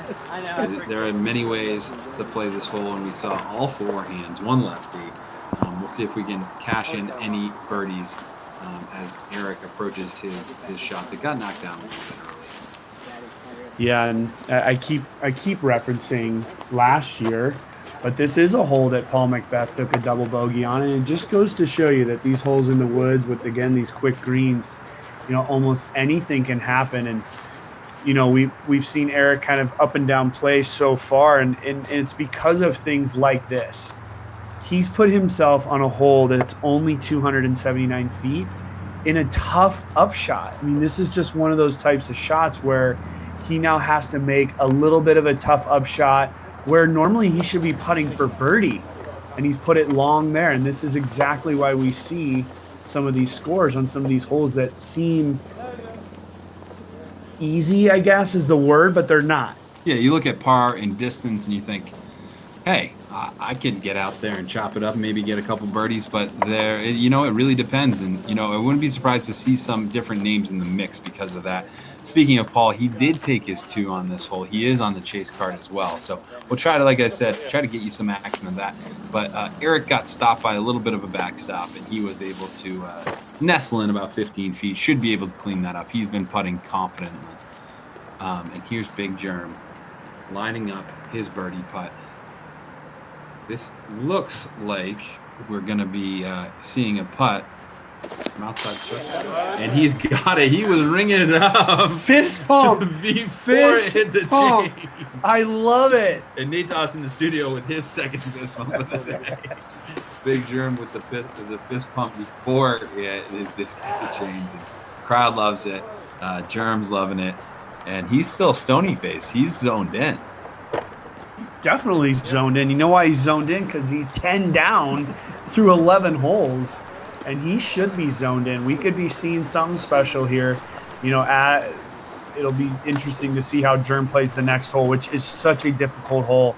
And really, this set of 3 holes. So if you look at the first par 5 at 9, 10 and 11 and 12, this is where the thing turned around for Germ last year. So good feelings, and boom, percolator. That's a small fist pump. You saw a mini fist pump there by Nate. That's putting at death, and he didn't even think about it. Man, I love it. We are picking truly right up where we left off last year. Nate Perkins 9 down through 11. Big Germ 10 down. I'm wondering if I can These guys borrow are yours. battling. Throw it on his. Let's see if Erik can save his par. Oh wait, sorry. Where's 12 at? Are we going right? Yeah, we're going this Okay. way. Same one. It's the Yeah, exact right. Chains on the high Like, side. this is where we're going. As soon as Brian cleans up, we're going to go right into the hole Sorry, preview what for were you hole saying? 12. I'm wondering if I can Another borrow killer a charge par guard. 5, Plugged in? longest hole on the course, 609 feet. Let's take a peek. 41%. You're not plugged in? Oh no, I didn't. I was gonna plug it now. At the Hole 12 is being queued right up right now. Nate, His, this is like a longer isn't version card? He doesn't have of his hole board. 9. It really is, and it plays the opposite direction as well. So it actually is playing. It's a big kind of just big U, and it's 609 feet, par 5. We have a couple of Mandos, so the players really have to just play that left side line the whole way. The Mandos shouldn't really be a big deal, but as we come up to the top of the hill here, but if the players can get all the way down into the corner on this one, they will give themselves an opportunity to get up and into the green area. Again, an eagleable hole, and it's something that, for me as a competitive player, a player who's made a living playing disc golf, when I look at a course that's par is 67 and the longest hole is 609 feet, that's got to tell you a whole lot about what these players are dealing with. And a beautiful turnover from our chase card competitor, Sias Elmore. And we know about Sias from last week. You were reporting on him all week long at the Memorial. Yeah, we don't exactly see Sias's score quite yet, and yeah, he's 4 under through 11 holes. There he is, with a nice little run of birdies there. He had 4 straight at one point, but yeah, great to see Sias continuing his quality play. And me and Val talked about it, a couple of weeks ago so many times, how important it is for players to get the experience of playing in these groups. Sias was put in a position that he was going to be uncomfortable in, and he came through the other side of it really, really well. So we'll see if he can continue that good feel. And is it any surprise that Chris Clemens is playing so well, and he's a left-handed player? This course lays out so well for sidearms. And there we see Seppo, but Chris just playing out into the middle, and now we're seeing the second part of this fairway. So if a drive can get down into this area, a strong sidearm can get you up to that green. Yeah, absolutely. And there is Seppo and Eagle as well. And further up, we see another group by the green, and a lot of play here on the hole 12. Hole 12, par 5. Again, players need to make a couple of Mando trees that are on the right side. Not sure if he's lining up a roller here or just a flex sidearm, challenging that left side, getting kicked back out into the middle. A little surprised he played with that group so close in front. Yeah, I mean, of course, it's easier to question it from here in the booth. I think he was just trying to play it safe. Yeah. So again, it's always tough to tell. But yeah, these players, and really we see that this is Eagle's drive. And Eagle's waiting this one out. Is this an Eagle opportunity on this? Big time. I mean, when any of the players are down around the corner, as far as Eagle is right here, he's looking now up that hill, and you can see the slope of the hill plays perfect for a nice sidearm, and it's a clean gap. You got that one big tree you got to miss on the left side of the fairway. But yeah, he's of course in Eagleville. Yeah, these wooded holes look a little cleaned up to me. It looks like they've done some great work over the course of the last year. And what can you tell us about Chris Clemens? Chris Clemens is not a name people know, but he's been around for a little. Yeah, Chris is a Midwestern guy from out there in the center of the U.S., and I've played a lot of rounds with Chris over the years at tournaments like, the Kansas City Wide Open, the Ledgestone. And so Chris is a great guy. He really got a good demeanor on the course, kind of a quiet guy. But yeah, just a left-handed player. And, lefties are a unique bunch here on the Disc Golf Pro Tour and on the tour, because most courses are designed for right-handed players.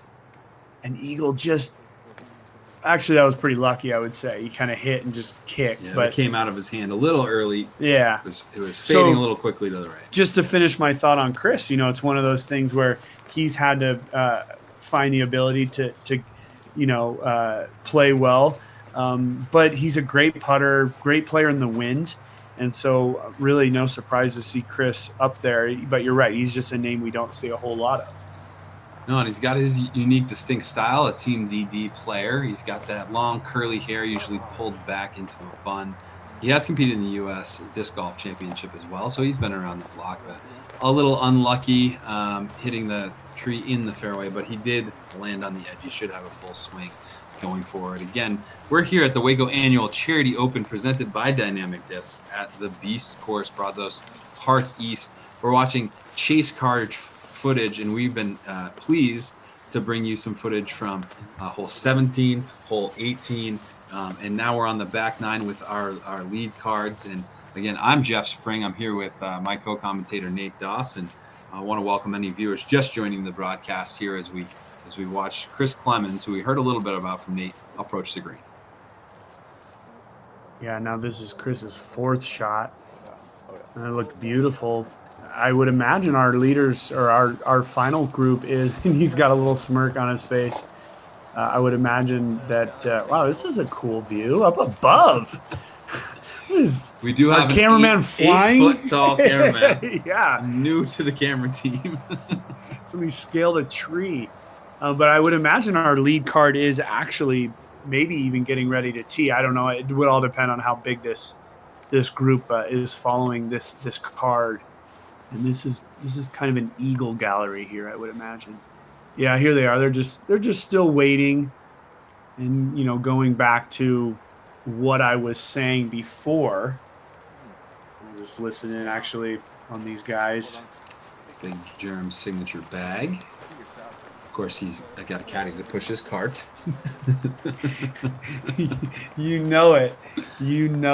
Sometimes the caddy's not just the person that carries the bag. It's the person that you feel comfortable with. Absolutely. And that helps you stay calm and comfortable out there. But Germ's got the game face on. He's in a special position right now with one of those really kind of uniquely low scores. Oh, and you know what? It's one of the. I wonder if is he beatboxing? There you go. Yeah, baby. What up, Big Germ? Keep it up, buddy. And yeah, he was beatboxing. Germ, a man of many talents. I was lucky enough to hear some full beatbox sessions earlier this year down in North Carolina. Big shout out to the farm and Cut down in North Carolina. Welcome us down for a fundraiser event. But it's never a strange scene to see Germ relaxing, hanging out. Maybe he'll break out the hacky sack. We don't know. Yeah, we saw a big hacky sack session at the Memorial in the third round, and we just see Seppo here down in the fairway on this par 5. But like a beautiful, accurate approach there. You can see how tight the trees are coming up to the green here. Eagle leading the way as we approach his uphill, little neck as we get into the actual putting green up there.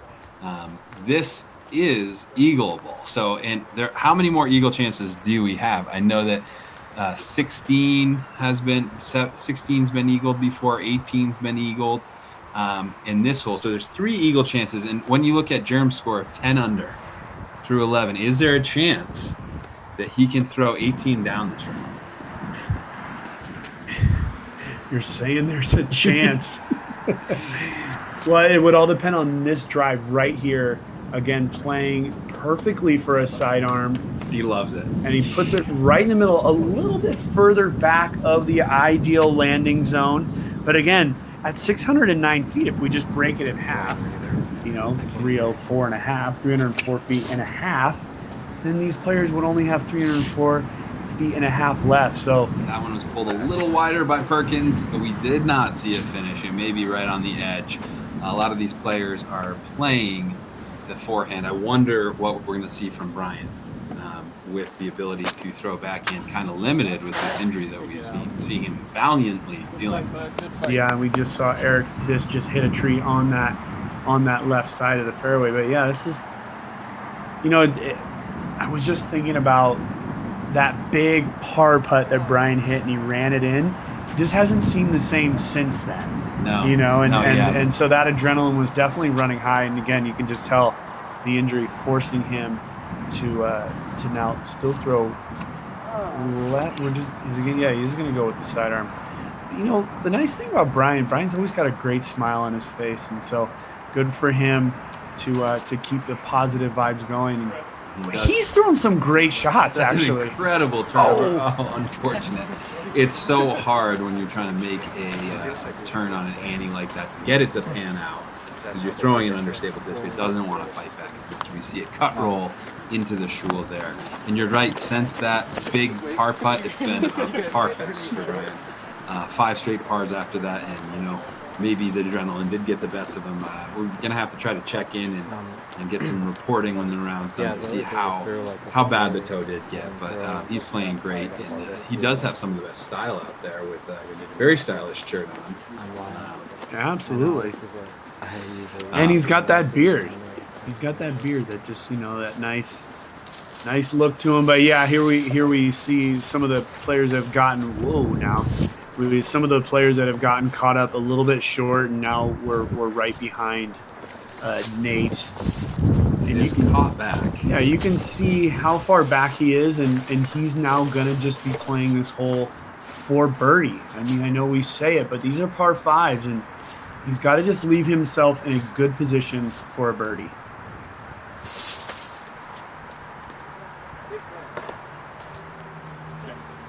And he gets a nice kick if it sits and it rolls backwards, but the distance isn't the key there. As long as he's advanced it a couple hundred feet, he will have a pretty nice approach sitting in the middle of the fairway to try to score a birdie 4.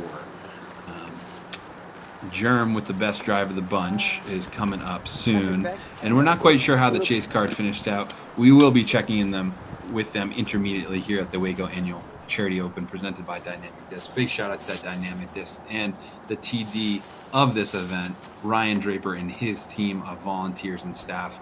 Really making a great event here year after year. So exciting, and the style of courses we've seen so far, Las Vegas, Memorial, much different. This, in my opinion, is just as exciting, if not more in some ways, even though it's a little shorter the course, a little tighter. We're seeing these players have to scramble quite a bit. Yeah, it definitely is a working man's course, if we want to call it that, especially once we get back out of the Open. You'll see the wind become a huge factor towards the end of this round, and that's a good shot by Brian. Just as reference, this was just ahead of right where Erik is. Right here is where Eagle was off his drive, so it's a good reference to see where they were, and we can just see big Germ's disc in the middle of the fairway. So yeah, it's a working man's course. You can't ever take a break. We've talked about holes that are 264, 213, 279. These ones are ones that keep your mind, kind of going, and we love seeing that. Speaking of working men, I'm going to give a shout out to Timothy Escobedo Jr. from Austin, Texas, a local, throwing 8 down, tied for 11th. Not a name I've heard before, but in the mix early, tied with the likes of Seppo, Simon Lazat, Calvin Heimberg, a name we haven't said yet, Noah Mensma, who we talked about, and Grady Shue. Grady Shue shot an 8 down, and his fiancée, Paige Vierkes, had a great round earlier, 3 down, tied for the lead in FBO. We're going to see the FBO coverage brought to you a little earlier tomorrow and on Saturday to round it out. Myself and Val Jenkins commentating on that. And we're back to the action here on the lead card with Germ lining up beforehand. Can he put it in the circle?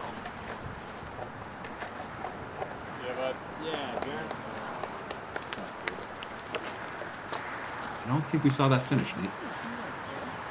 Yeah, but out of his hand, kind of coming up on that hill, and it's a little bit tricky to tell, but as the players peak that hill, and you can see it from this view perfectly, how flat it is once they reach the top of that hill and how far they really have to go. So Germ's just a little short on the right.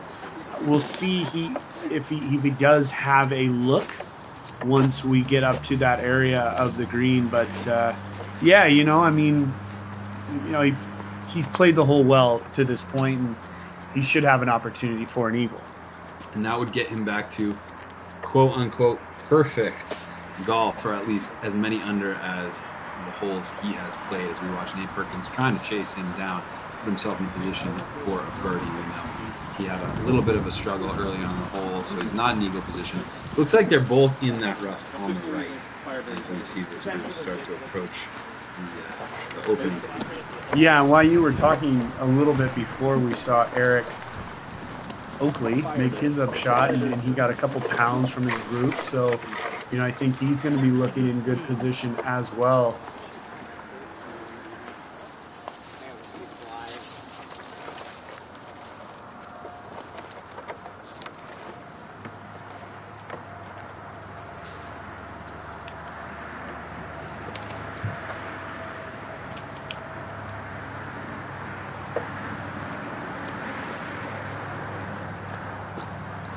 Brian hanging in there.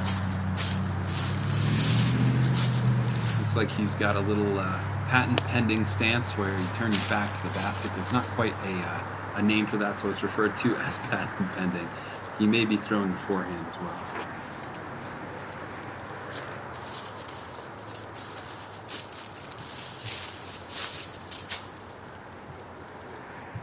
Good, cool, great.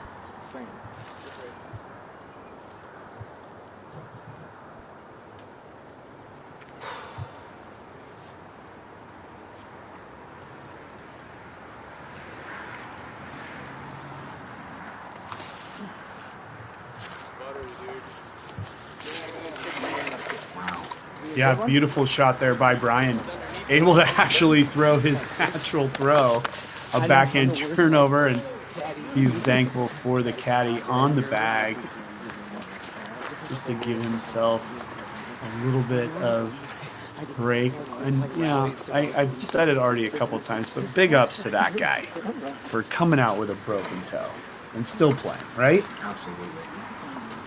I couldn't really imagine it. Neither could I.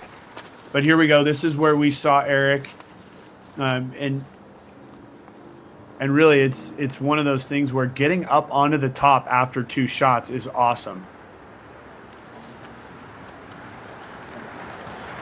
Erik's battling. He's been up and down. Obviously, not cashed in on that one, but trying to hang in there. He needs a strong finish to stay in the mix, as we've seen with the events this year. When the leaders get out, it's hard to track them down because there are so many birdies. Ricky throwing 14 down. If you're not 10 down today, you're going to have to do some special work, especially considering it's a 3-round event. Yeah, no doubt. We're essentially, almost halfway done with the tournament. And we've, just midway through the second round, the tournament's halfway over. And so not only are there a lot of birdies available, but these are just the best players in the world. So yeah, if you want to play with the big dogs, you can't let the gas pedal go. And Jeremy with a tricky little shot here. Ooh! Off the top of the basket for eagle. Looks like he should have no problem cleaning up his birdie, and he's going to stay 1 off perfect, so 11 down through 12 as the gallery builds. But as we're just talking about, these strokes at the beginning are feeling more and more urgent almost, as it gets late early. I'll put it that way. And there you go. Nate Percolator Perkins just giving it. Look at that hair flowing. Birdie after an early hit. But that's what we were talking about. I mean, he hit early. Now let's play the hole for birdie. And he did just that. So great job by Nate. We also have Erik for birdie here as well.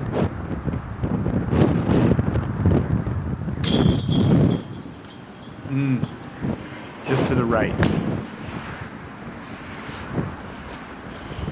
That hurts. It looked like a pretty good putt. I'm not sure what happened. It didn't stick, but Jerm makes no mistakes on his tap in for birdie. And now we're seeing our feature card creep up into the leader list with Big Jerm really cracking the top 5. He's tied for 4th.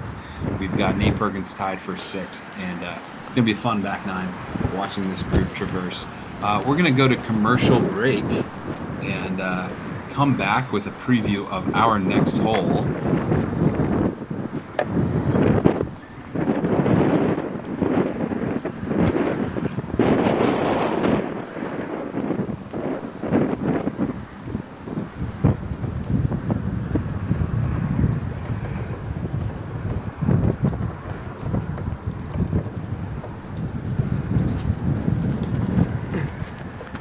Caught up to chase cam.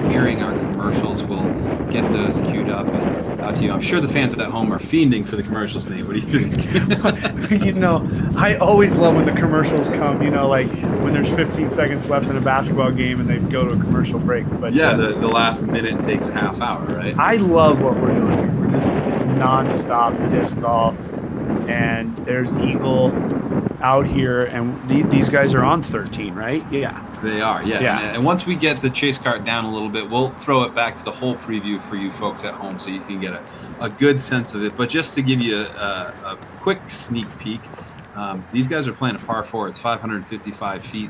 There are some Mandos, and this is a birdie opportunity. They really want to get their 3 on this. It's all about getting off the tee, and it looks like Seppo's struggled with that. So he's in a tight spot there and working through this hole the hard way.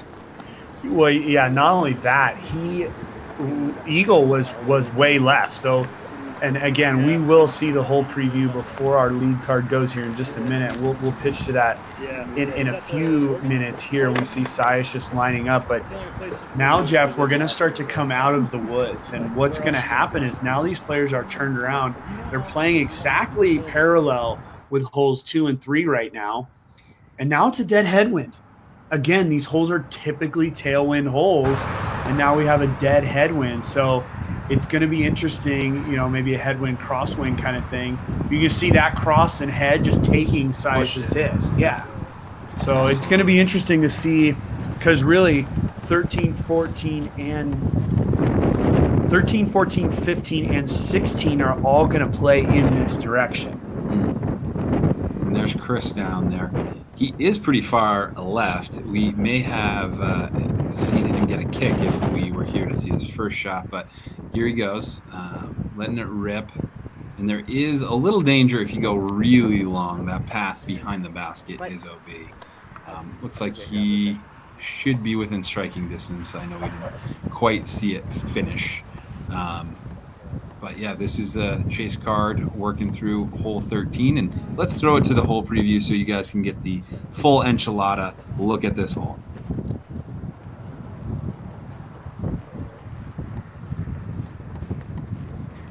And here we go, the Foggy Forest. I love it. I love it. And you see that Mando sign on the right, as Jeff said, 555 feet. The players have to stay left of that Mando and work their way and traverse their way down through this fairway. And that kind of puffy tree right here in the dead center of our frame is that last real kind of bunker tree as these players will throw their second shots in. And you can see perfectly now Seppo, and you can see that tree is really their guide. We saw Paul Macbeth down there almost even with that big tree, but again, they were having tailwinds. So with the wind completely turned around, it just ratchets up that difficulty so much. We have to just mention that you're right. Jeremy Koling and Nate Perkins have made their way onto the top 10 leaderboard, and they're just coming out of the woods. So that's awesome. And you mentioned Paul, and just a check-in for all you fans at home that aren't following UDisc. If you're not, maybe you should be. But he is tied for 26 through 13 holes. He's 6 down. He just completed this hole 13, and he forward it as we see some of our lead card players starting to stretch out in the sunlight and get a little aired out after they exited the thick woods. At least it's not foggy today. Todd's hooking up. You know about that, right? No, totally. For sure. I'm not sure. I want to do that. I wish it makes two. Yeah.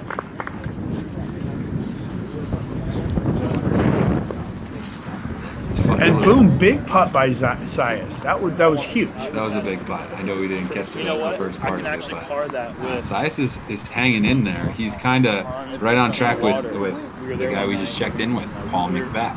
He's 6 down now through 13, just like Paul. But that's like I'm gonna give Sias the virtual fist bump on that one. I mean, he was about 40-45 feet there. So nice job by Sias. Eagle just tapping in there for we didn't see that score come up quite yet on UDisc, but yeah, for all you fans at home, definitely use UDisc. It's a lot of fun. As a player, I never really thought about it too much, Jeff, but now being in this position, being in this chair, hanging out with you, it brings all the drama back into it just to see the way that those players move up and down the board. It's funny. It wasn't so long ago that it was just you had to wait the next day for the PDGA update to come through. And I remember the first year I ran the Green Mountain Championship in Vermont, your good friend Avery Jenkins came to me and said, hey, you got to make sure you get those updates up real quick. This is how everybody lives and breathes on the tour, getting these updates through pdga.com. Now we have it virtually instantly with UDisc, as we see Big Germ take his tee shot on hole 13. Didn't look like a great situation. He got it a little bit elevated, and as the wind is directly into these players' faces, if the disc nose gets up at all, this is beautiful by Nate Perkins, by the way. Just beautiful. That's the one. Yeah, he's put himself in position to birdie this hole and potentially make up that stroke on Jeremy. But in a way, and it'll be interesting to see how this plays out, I'm surprised to see Big Germ throw a sidearm on this hole. Yeah, as was I. There are pretty two distinct routes. We see Brian going down the most direct, straight ahead where the tee box is facing route and then fading out just like Nate. You can punch early left if you're going to play a righty sidearm or a lefty backhand. But it brings those mandatories into play, and that's where I question it. Erik does right there. He punched that left hole. Yeah, he did. You're right. He punched the low side. Didn't really work out for him, but yeah, competitors do have to be aware of those mandatories. And so we're off the tee, and our elite group, our feature card, has cleared the tee at hole 13, officially on the back 2/3 of this course. Everybody else in front of them as they're coming down the home stretch. And we see this group, it's just got a great vibe with Brian still Olympic there. Yeah, no doubt. And I remember with round one last at the Memorial Championship, just being like, okay, we had leaders that had already been into the court, been completed, and how quick we saw a couple of our players jump right into that leaderboard. We're seeing it again with Jeremy and Nate. So good on those guys for, waiting. They're the last group to play. These guys teed off at 3:30 local time. It's so difficult to wait that long when you're amped up to play and you just want to get going. So good on those guys for coming out and being sharp right from the very beginning. Yeah. And as we zoom out a little bit and take another look at the bigger picture of the scores, right now Big Germ's on lead tomorrow already. If he just pars out, he'll be there. Unless somebody else sneaks up on her. A name we haven't mentioned, but who is tied with Big Germ is Emerson Keith. Small stature, reminds me a little Max Nichols if you don't know him, but he's got a killer forehand and he's a great player. Here's Erik Oakley. He's trying to battle and trying to climb up the leaderboard on this last 6-hole stretch and see what he can do with his forehand.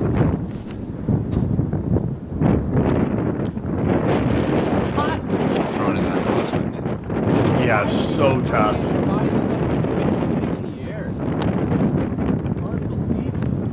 Just raised up the disc. The players really need to keep it probably a little low. I think the first hole out of the woods, Big Germ was surprised that his disc rose. He got that nose up, wasn't expecting it. We just saw it from Erik Oakley.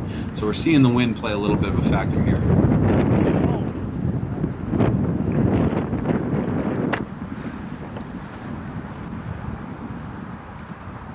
There's Jerem, the long putt. Yeah, I believe he hit that tree right there. He hit that bunker tree that I was telling you about. And most of these players and players of this caliber use things like that as landmarks. So he knew he just had to get around it with a certain speed and it was going to come in, but he unfortunately just got caught up in it. And you can see, though, this is where these players want to end up. We have Brian here throwing, and still Nate Perkins is still even further down the fairway with a great angle into the green. So yeah, it's a gettable hole for sure, but as you said, coming out of those woods is tough. Taking a nice little bounce off the bunker tree, but still short of circle one. Right. How important is it for a player when they get out into a windy situation to position the disc on the right side of the green? We saw Germ going to the right. He's going to be putting with the wind at his back. Yeah, definitely. I mean, Germ's not happy about being out, way outside circle one.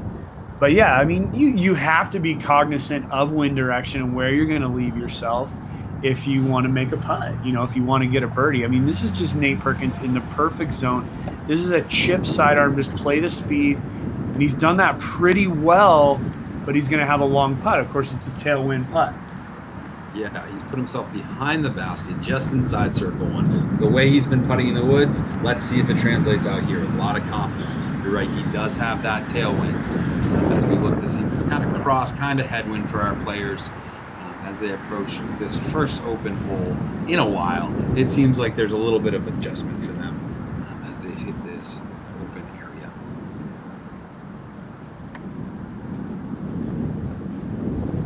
Some beautiful camera work here, some beautiful shots of Erik Oakley, a majestic beard on his face.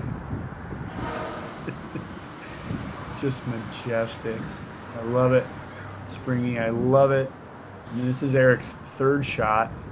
He did get caught up early, and you can tell really how much speed these discs still have on them. And I think it shows you how much the wind is affecting the mentality and the decision-making of our players. Yeah, buzz in the basket there. Germ stepping up quickly. He was over at his disc and just ready to go, taking advantage of maybe a little lull in the wind, just sliding it up to that basket. I think we'd like to say in a normal position that was a disappointing par for Germ, but also, again, there is that adjustment period that these players have to make now dealing with the wind. What makes the Beast course so difficult? A really close putt from Bryan Earhart. It looked like it was about to go and it just stalled in the wind and dropped just short. Pretty interesting finish to that putt. And now here's a big putt. It's for Nate to again tie Big Germ. Looked like Big Germ was okay, just seeding the par on this. Moving on, not too concerned about trying to get back to perfect per se. And Nate with the tailwind. What does a tailwind do? It drops your putt. And he's a little low.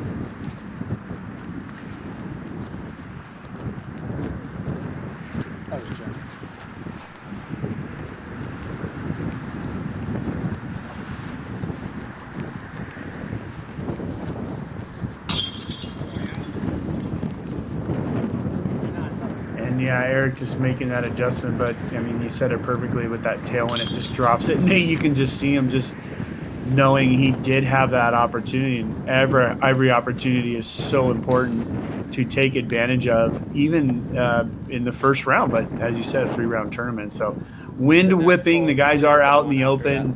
The next tee is pretty much right there. They're at it. We can see them at it right now. And maybe we do take a look at hole 14.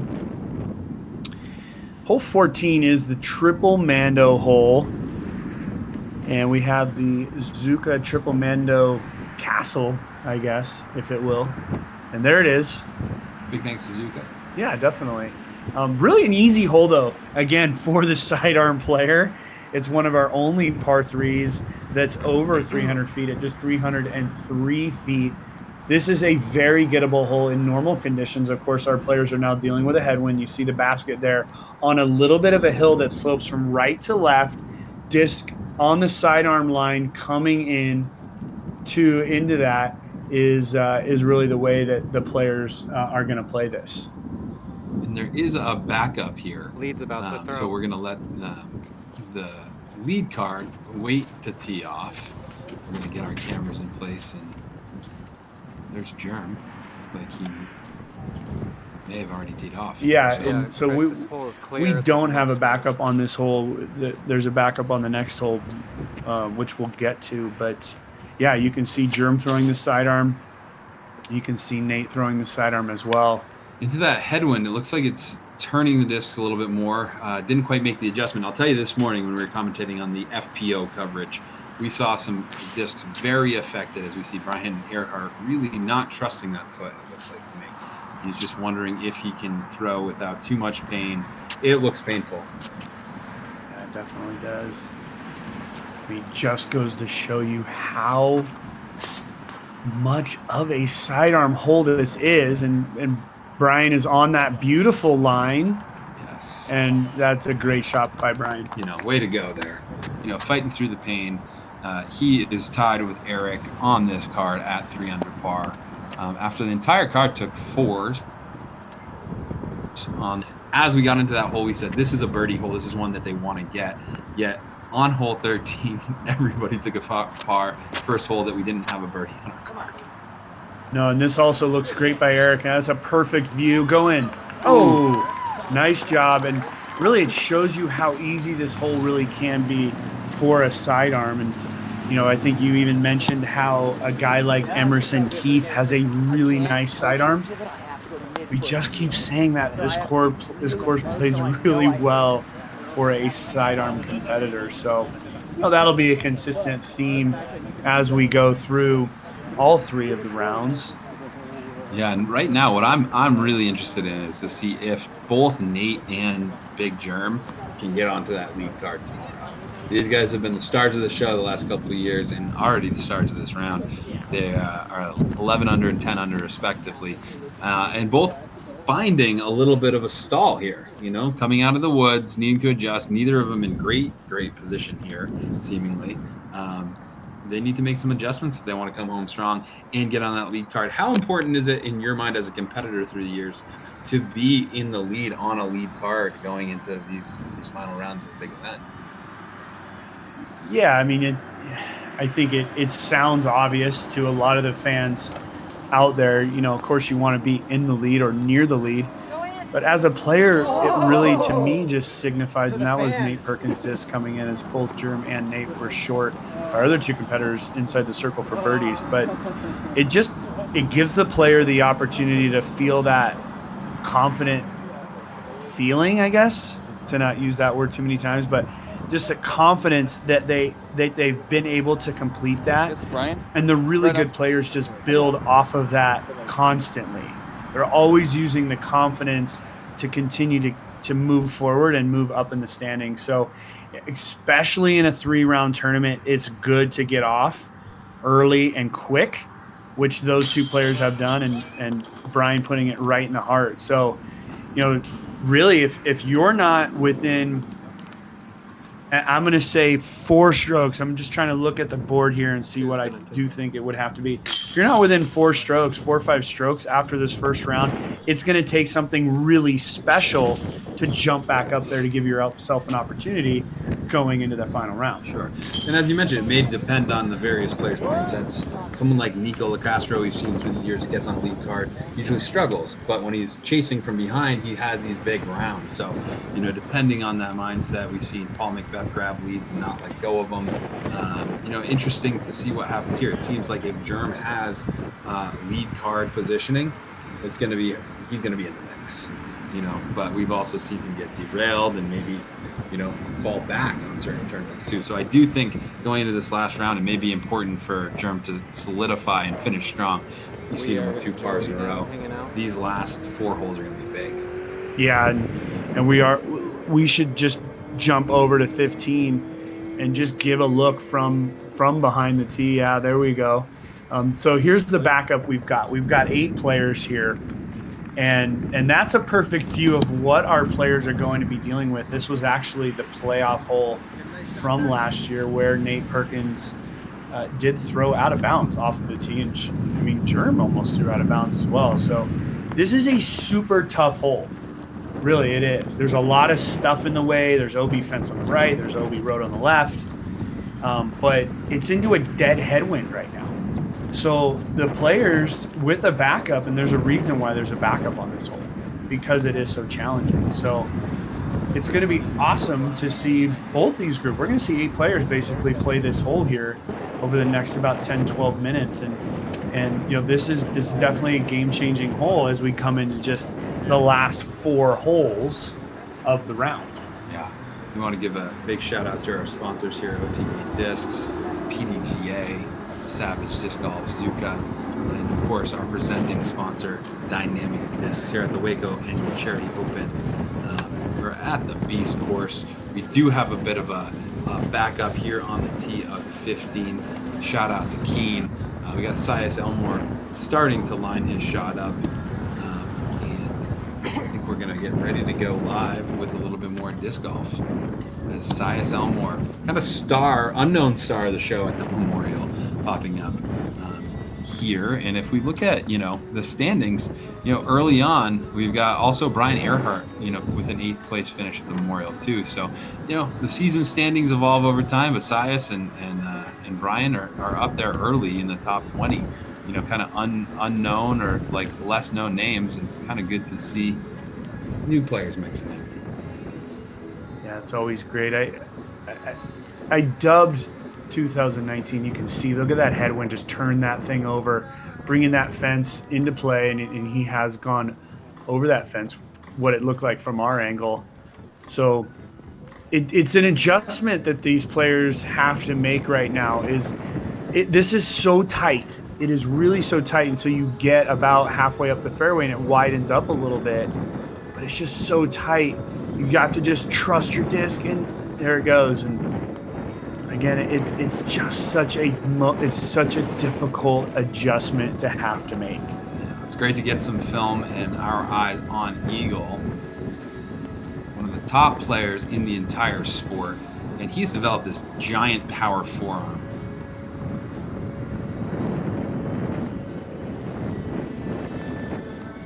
And that's safe as it could be. Yeah, and you'll see maybe as we move, if we get to see this hole be played with a tailwind as we would typically see it.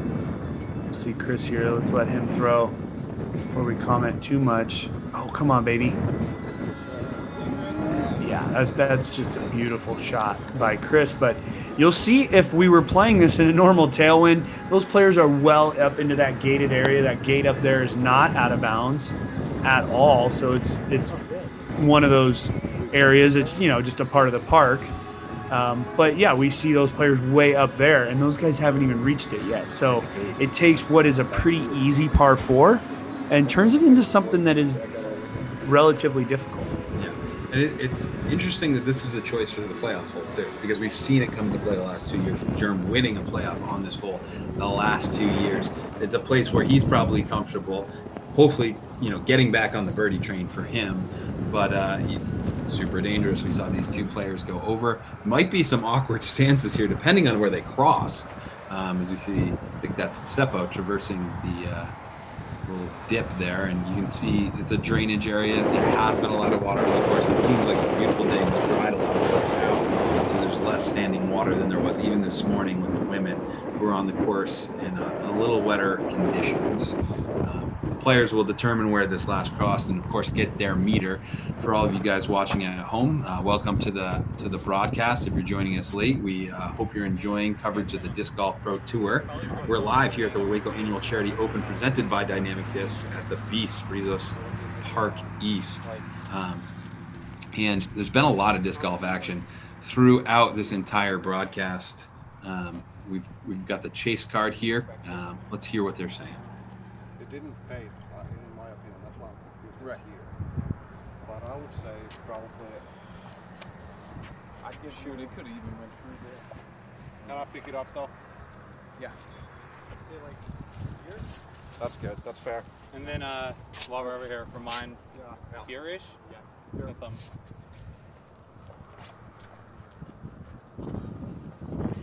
Yeah, Jeff. From our perspective, it looked as if the two shots we saw go out of bounds were almost identical of each other. So I wouldn't imagine these players' lives would be too far from each other. But, it's one of those things, as you mentioned before, these are group decisions, and they'll give them the best guesstimation of exactly where they went out of bounds, I guess. If that's is that a double negative? The best guesstimation of where it probably went definitely out of bounds. Right, absolutely. This mirrors the similar rule in traditional or ball golf, where where you cross out of bounds, you're going to play from a lie or a hazard in golf, a lie that's going to reflect where it crossed. Seppo looks like he had a great upshot. That was gorgeous. That was really gorgeous to be in that position. He's now put himself back in position to make a par when, you know, he was pretty far back off the tee. So again, you can see that gated area just right there past Sias, about 80 feet up, and that's where we see a lot of drives in normal wind conditions land. So you can see that the wind just affecting it just that much. It's still at only 558 feet, a hole that all of these players would be hoping to birdie at a par, being that it is a par 4. So you could throw a 300-foot shot and it's only 258 feet left. That's why I was a little surprised to see how aggressive two of those players on our chase card were off the tee, because it's not something you need to bite off, more than you feel comfortable with getting in bounds. It's not like the distance is massive, right? Yeah, not at all. But most, so I was choosing a really difficult stance there. And it stays in bounds. But, well, and you can see, I mean, this is a perfect example. Eagles basically just even with, he's basically even with where Sias was taking his shot out of bounds. So again, having a good solid sidearm has proved to be massively key in this tournament. And I can almost promise everybody at home, I don't have a crystal ball, but I've been doing this for a long time, that the sidearms are going to be so important to the win or loss of this tournament. Absolutely. As we see another sidearm from Eagle, and he has put his just short in the circle, and lefties do well as well, as you mentioned as well. But Chris Clemens with the best drive of the bunch. You don't want to go too far and have some restricted swing by the fence line there. But he looks like he's in the clear, and this should be pretty simple for him. Yeah, I mean, he was walking before it even hit the ground. Yeah. So plenty of room. Yeah, absolutely plenty of room, and just stepping up confidently, taking maybe a little bit of a wind lull and just taking advantage of it. So another birdie opportunity for Chris Clemens. I'm just kind of looking at the leaderboard here. Devin Owens, another left-handed player, 9 under, within reach of Ricky. And we could look at this and say, well, Ricky's 2 ahead. Couple people at 12, couple people at 11, so maybe 10 under par is where we're really looking. And a guy like Devin, who's great at playing in the wind, comes from Oklahoma, so a lot of opportunity for him as well. He was on a couple lead cards last year, and looking at last year's scores, Emerson Keith, who's in 4th this year, came in 7th last year. Yeah. So again, just reinforcing the point here, and it's got to be disappointing too for Brian, who's on the come up. As improving his game, dedicating himself to the sport, to be dealing with this injury, because he is a lefty. We're expecting him to kind of just really do excellent this year. He's pulled that wide. Let's see if it works his way back in. The wind should help him big time. Oh! The wind was helping him there and helped him basically just enough. He almost hit the pole. He spiked down, no skip, absolutely spiked. But did not kick out of bounds. He was pretty close to having to take that all the way back near the tee. And this looks like the safest play, taking it way out left, working it back right, whether it's a lefty hyzer or righty forehand. And Erik Oakley's in a good spot there. Well, and it's one of those interesting things, again, back into the mind of the player. You realize that you have to know standing on this tee, your competitors aren't going to do any better than a 3. So you figure out the best way to make a 3 on this hole. And I think this is the best play. A nice little touch sidearm right down into the middle of the fairway. And again, those good vibes for Germ. That's the best shot we've seen of the 8 so far. We'll see where Nate goes. But just knowing that this hole of your fellow competitors, this just looks beautiful. God, Nate is throwing really nice today. Yeah, absolutely. The one guy I have seen go for 2 here is Conrad. James Conrad has powered up with his backhand. I mean, absolutely tried to eagle. Last year, Garrett Gerthy went 2-2-3 on this hole. So it just goes to show you what the possibilities are. But on a day like today, you stand on that tee knowing your competitors can't do any better than a 3. And so that's what you play it for. We now have 8 competitors double digits under par, either at 10 under or better. Alex Russell, another forehand focused player, is tied for 6th at 10th. Not a name that we hear a lot. Alex is from Vancouver, Washington, so traveling down. It'd be interesting to see if his name pops up on the tour for the rest of the year as we see the lead card approaching their drives, coming down the home stretch here on hole. What is this? Can I get around it? We're on 15, yeah. You know, we do have to give a big shout out to Jeff, you know, and he came all the way from Vermont just yesterday and joining us here, and we're having a great time, and I hope everybody is at home as well. I know I am, and I do love being in this position, being able to just watch these guys play, and it's a lot of fun. It's a lot of fun to be on a course like this where there really are so many possibilities. Absolutely. And so that's what Brazos East, or the Beast, will provide for us throughout all the days of this competition.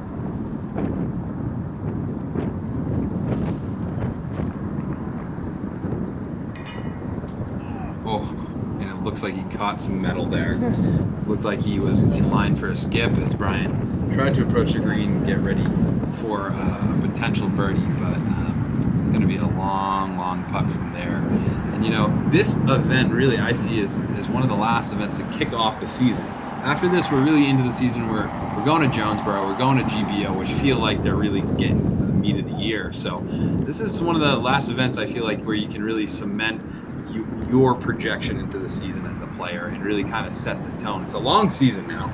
We go all the way into October, maybe even November with the season. So there's plenty of disc golf ahead, but you know, the early season narratives can set the tone for the rest of the year. And a lot of these players, now that they're full-time touring, you know, don't want to let events slip out early, especially when the season series and the point series are so important, pay out so much with the Pro Tour and the National Tour at the end of the year. Yeah, for me, in my career, and we do have to say that was a beautiful shot by Nate Perkins with a backhand from this right side of the fairway. And we're going to see Erik try to do exactly the same. Pretty much doing that, leave himself a little bit of a putt. You can see him and Nate are right there next to each other. But for me, it was always about preparing for the majors. I used events like this to gain that confidence, to work my way into the major season, which typically would start in the summertime with the World Championships and eventually going to Europe and then working our way back for the U.S. Championship. But you're right, the Professional Disc Golf Association as well as the Disc Golf Pro Tour provided a way for these players to compete at a high level when these tournaments are happening. And so it's great to see. And yeah, there is still so much pressure put on almost every tournament because guys come in out of the off season just ready to go. So, you know, we see Germ right there getting back on the train. Yeah, that's a huge shot for Germ. We see him take the high forehand. He's making the hole look simple, right? The 2 forehand highs is a shot that he's super comfortable throwing, taking above all the danger that's low. And now he's got a short putt for birdie to get back into the blue, if you will. If you're watching UDisc live, blue means birdie, and we've got the yellow signifying bogey or worse. So Big Germ looking to go to 12 under par, and with that he would be in a tie for second with Matt Dollar and Paul Ulivari, who are 2 strokes behind our leader in the clubhouse, Ricky Wysocki. So big hole here. Brian, after drawing some metal on this fence post he's next to, we got a little up close look at this outside the circle putt. Beautiful shot there. Yeah, it was just like, I think it was 13 when he had that little floaty look. But I love that. That's a great view of Brian and his attempt there. You know, you said Germ made the hole look easy. I mean, it's an easy hole.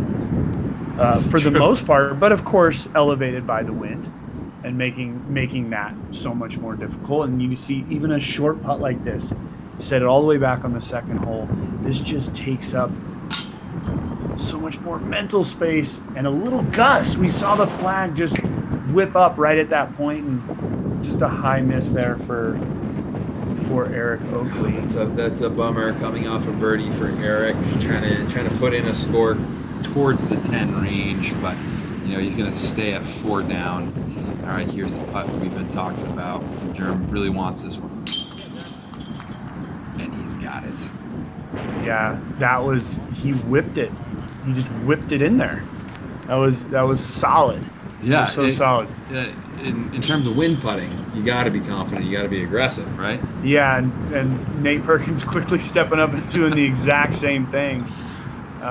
So those guys did what they needed to do. They got their birdies on this birdieable hole. Yeah, absolutely. And as we go to 16, the storyline is still intact. Nate Perkins, Jeremy Koling battling, picking up where they left off from last year. The only separation is Jerm's eagle on 9. Other than that, they clean sheet, no bogeys, and a whole bunch of birdies. 11 for Nate, 10 in an eagle for Jerm. And now Jerm is tied for second with Matt Dollar and Paul Ulibarri, officially on that lead card for tomorrow. But let's take a peek, Nate. What do we got next? So here we are. We're going to be on hole 16, 588 feet. There it is. No, 585. Sorry, my handwriting's bad. But here we are, pretty much wide open off of the tee, and we come down into some woods. And over the years, we've seen players throw rollers, big sidearms, big backhands. We've seen eagle opportunities. I mean, I saw Garrett Gurthey basically park the hole. But again, now playing into the headwind here, the trees do become an issue as we get closer to the green. But just a big park hole here with beautiful trees, gorgeous green. And now we have a live look at that green. It is an elevated basket. So, again, a birdieable hole for these players at just 585 and being a par 4. Yeah. And Chris Clemens, we're going to get a peek at him in this group. And, as soon as we picked him up when he was, I think, 9 down through 10, he's even par since then. So he's cooled off a little bit, coming out of the woods, getting into the back. You can see him over there on the right. We got Seppo here lining up a putt. Looking like he's really taking an aim. Headwind, elevated basket, not the easiest. No, not at all. Ooh, huh? What? It's come up in conversation. Just a little low.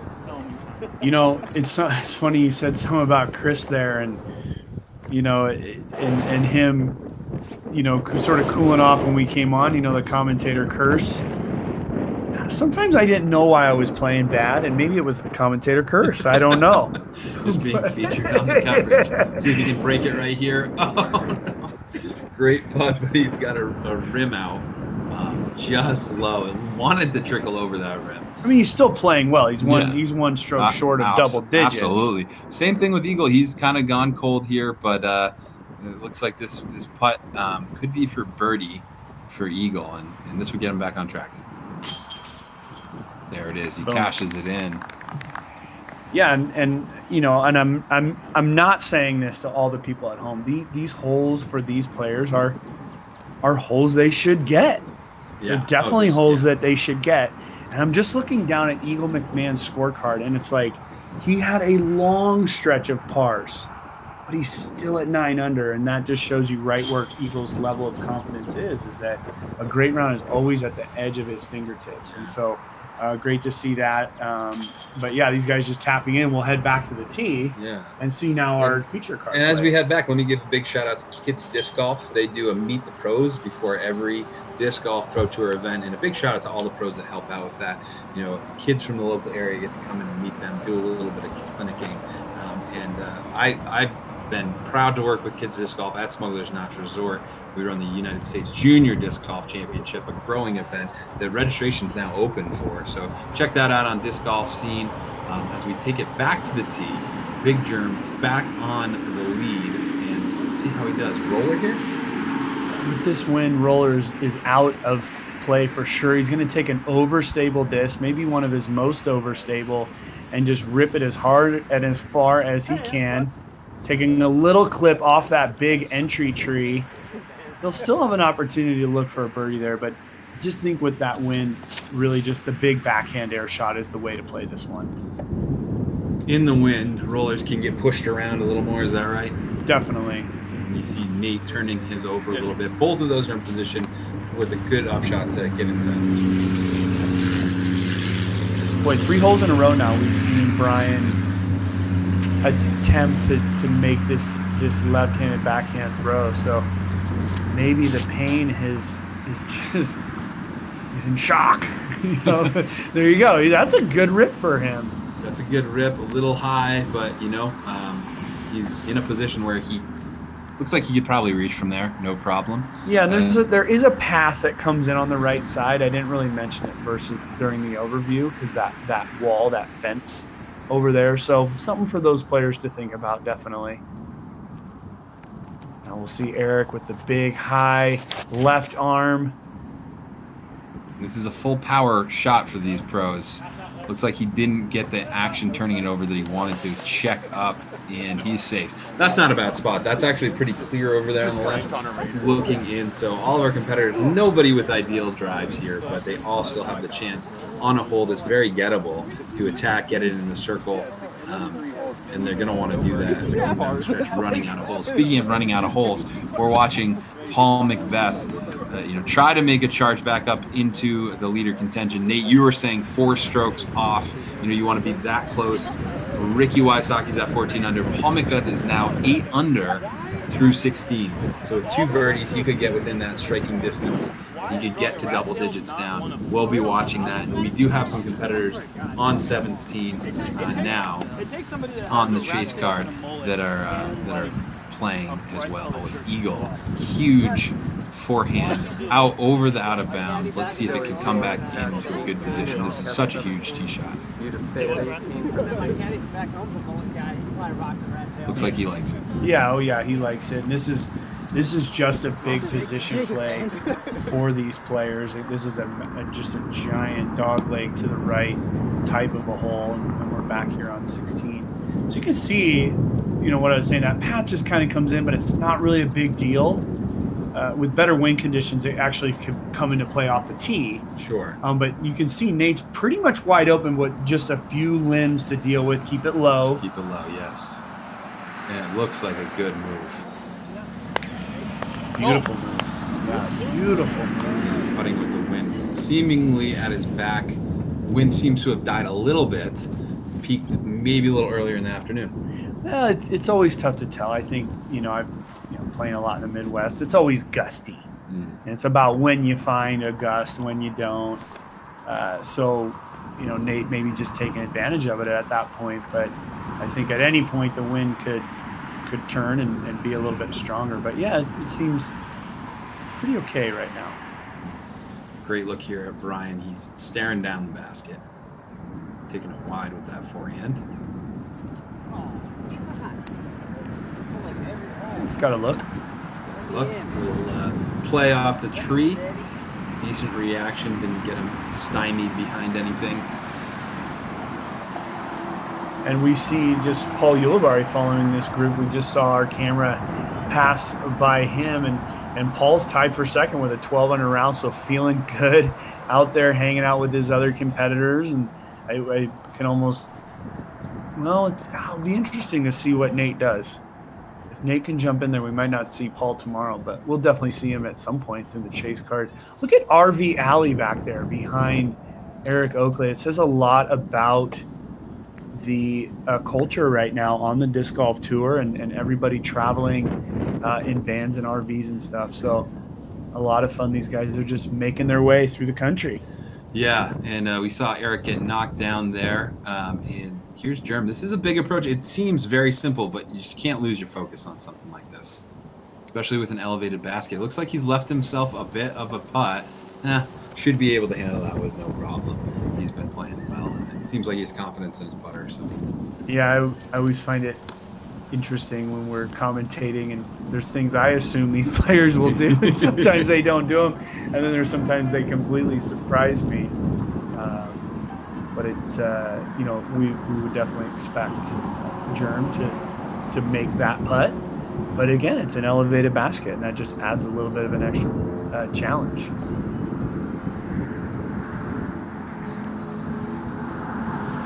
After having a 70-foot throw in already today, gives this one a bit of a run and leaves himself a little bit of a putt. The elevated basket brings a little bit of an extra challenge into these players' tap outs. But everybody's within the circle here, and we'll see how they do. As they start approaching their disc, we're really interested to see how everything's going to shake out tomorrow. Who's going to be on the lead card? Who's going to be on chase? We know Ricky Wysocki is the leader in the clubhouse. Big Germ can catch him. Big Germ is 12 down with a birdie putt here to go 13. Big question is, will Paul Ulibarri, who's now following this group, stay on the lead card with Nate Perkins one back of him? All he needs to do is one more birdie to tie him. And we see Erik with another rough spit out. He's kind of had a bunch of those today. It's been a little unlucky for Erik Oakley on the putting green. Yeah, no doubt. And it says a lot that he was still out after his birdie attempt. And it just shows you how close these players are into the basket. Great stroke by Bryan, bringing him to 5 under. And, I'm impressed with Bryan's battle here. He still has a chance to finish 6-7 down, and we know he's been dealing with this toe injury as Nate taps in his birdie and moves to 12 under par, officially in a tie for second. It's a 4-way tie until Big Germ putts, and he could be moving into solo second.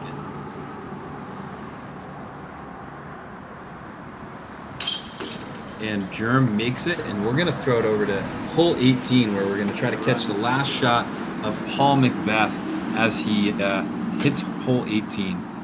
Again, we've been talking about Paul as he's tried to march up the leaderboard. He did par 17, and hole 18 is over the water. We've seen a couple competitors tackle this hole today.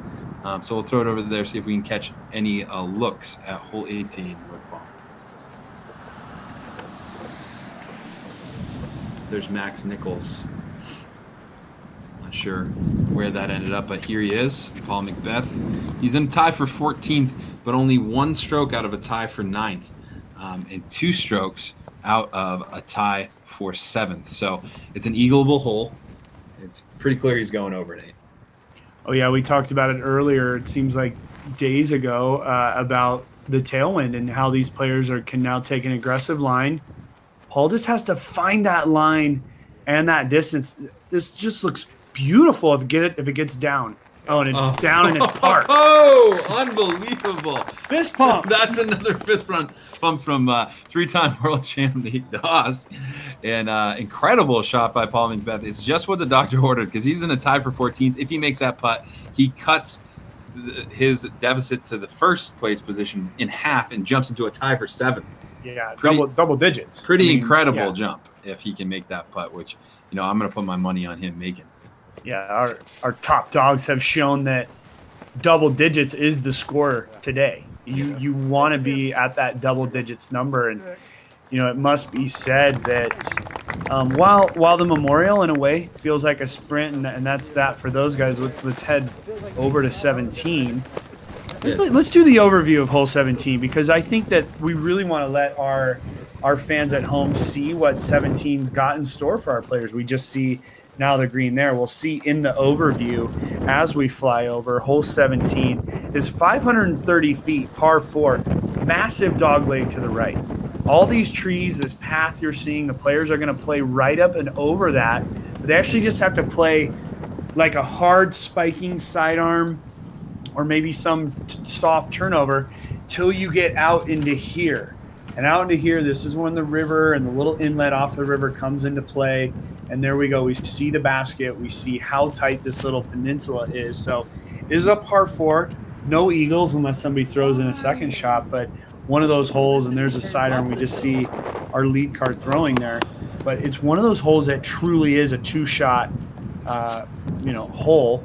And a 3 is a great score. Absolutely. And this is a huge swing hole, and 17 and 18 can really change the entire event, not just a round, the entire event, any round. As we see Nate Perkins follow up Big Germ. They're both in good positions. You can see the basket there. And depending on if you're short, medium, or long in distance in that landing area will depend on how you approach the green, because you can hit that early gap, you can go around those trees, but it's dangerous. So you want to be in a position where you know your game plan and can throw a shot you've practiced. Yeah.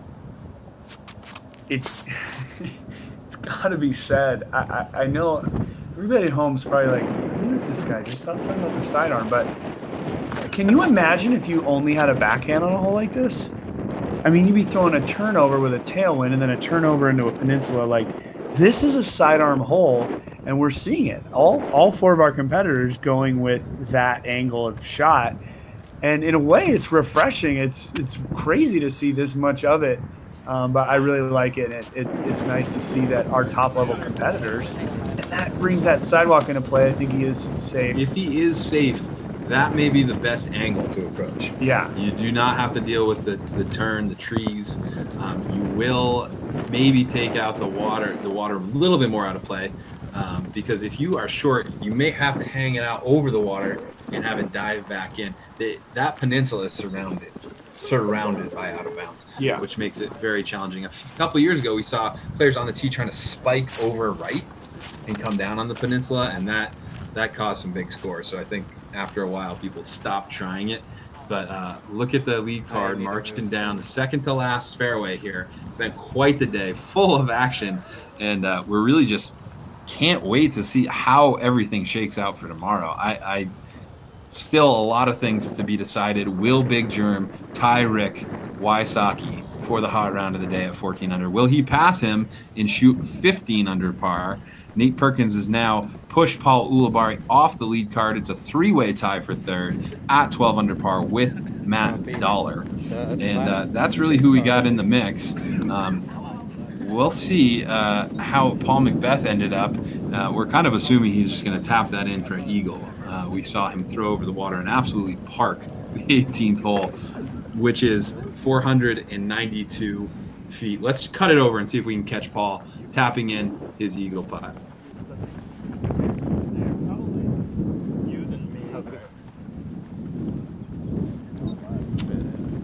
Walking over there. Hard, but it's awesome. Everybody's checking it out, so I think we're going to cut back over to 17 as these players look for a couple other of the shots on that chase card. Well, yeah, and it's one of those things on a hole like 18 with a tailwind. The players are looking deep more because everybody's throwing long and OB. But I was just saying this earlier as we see Nate. This is a beautiful view of what these players are dealing with.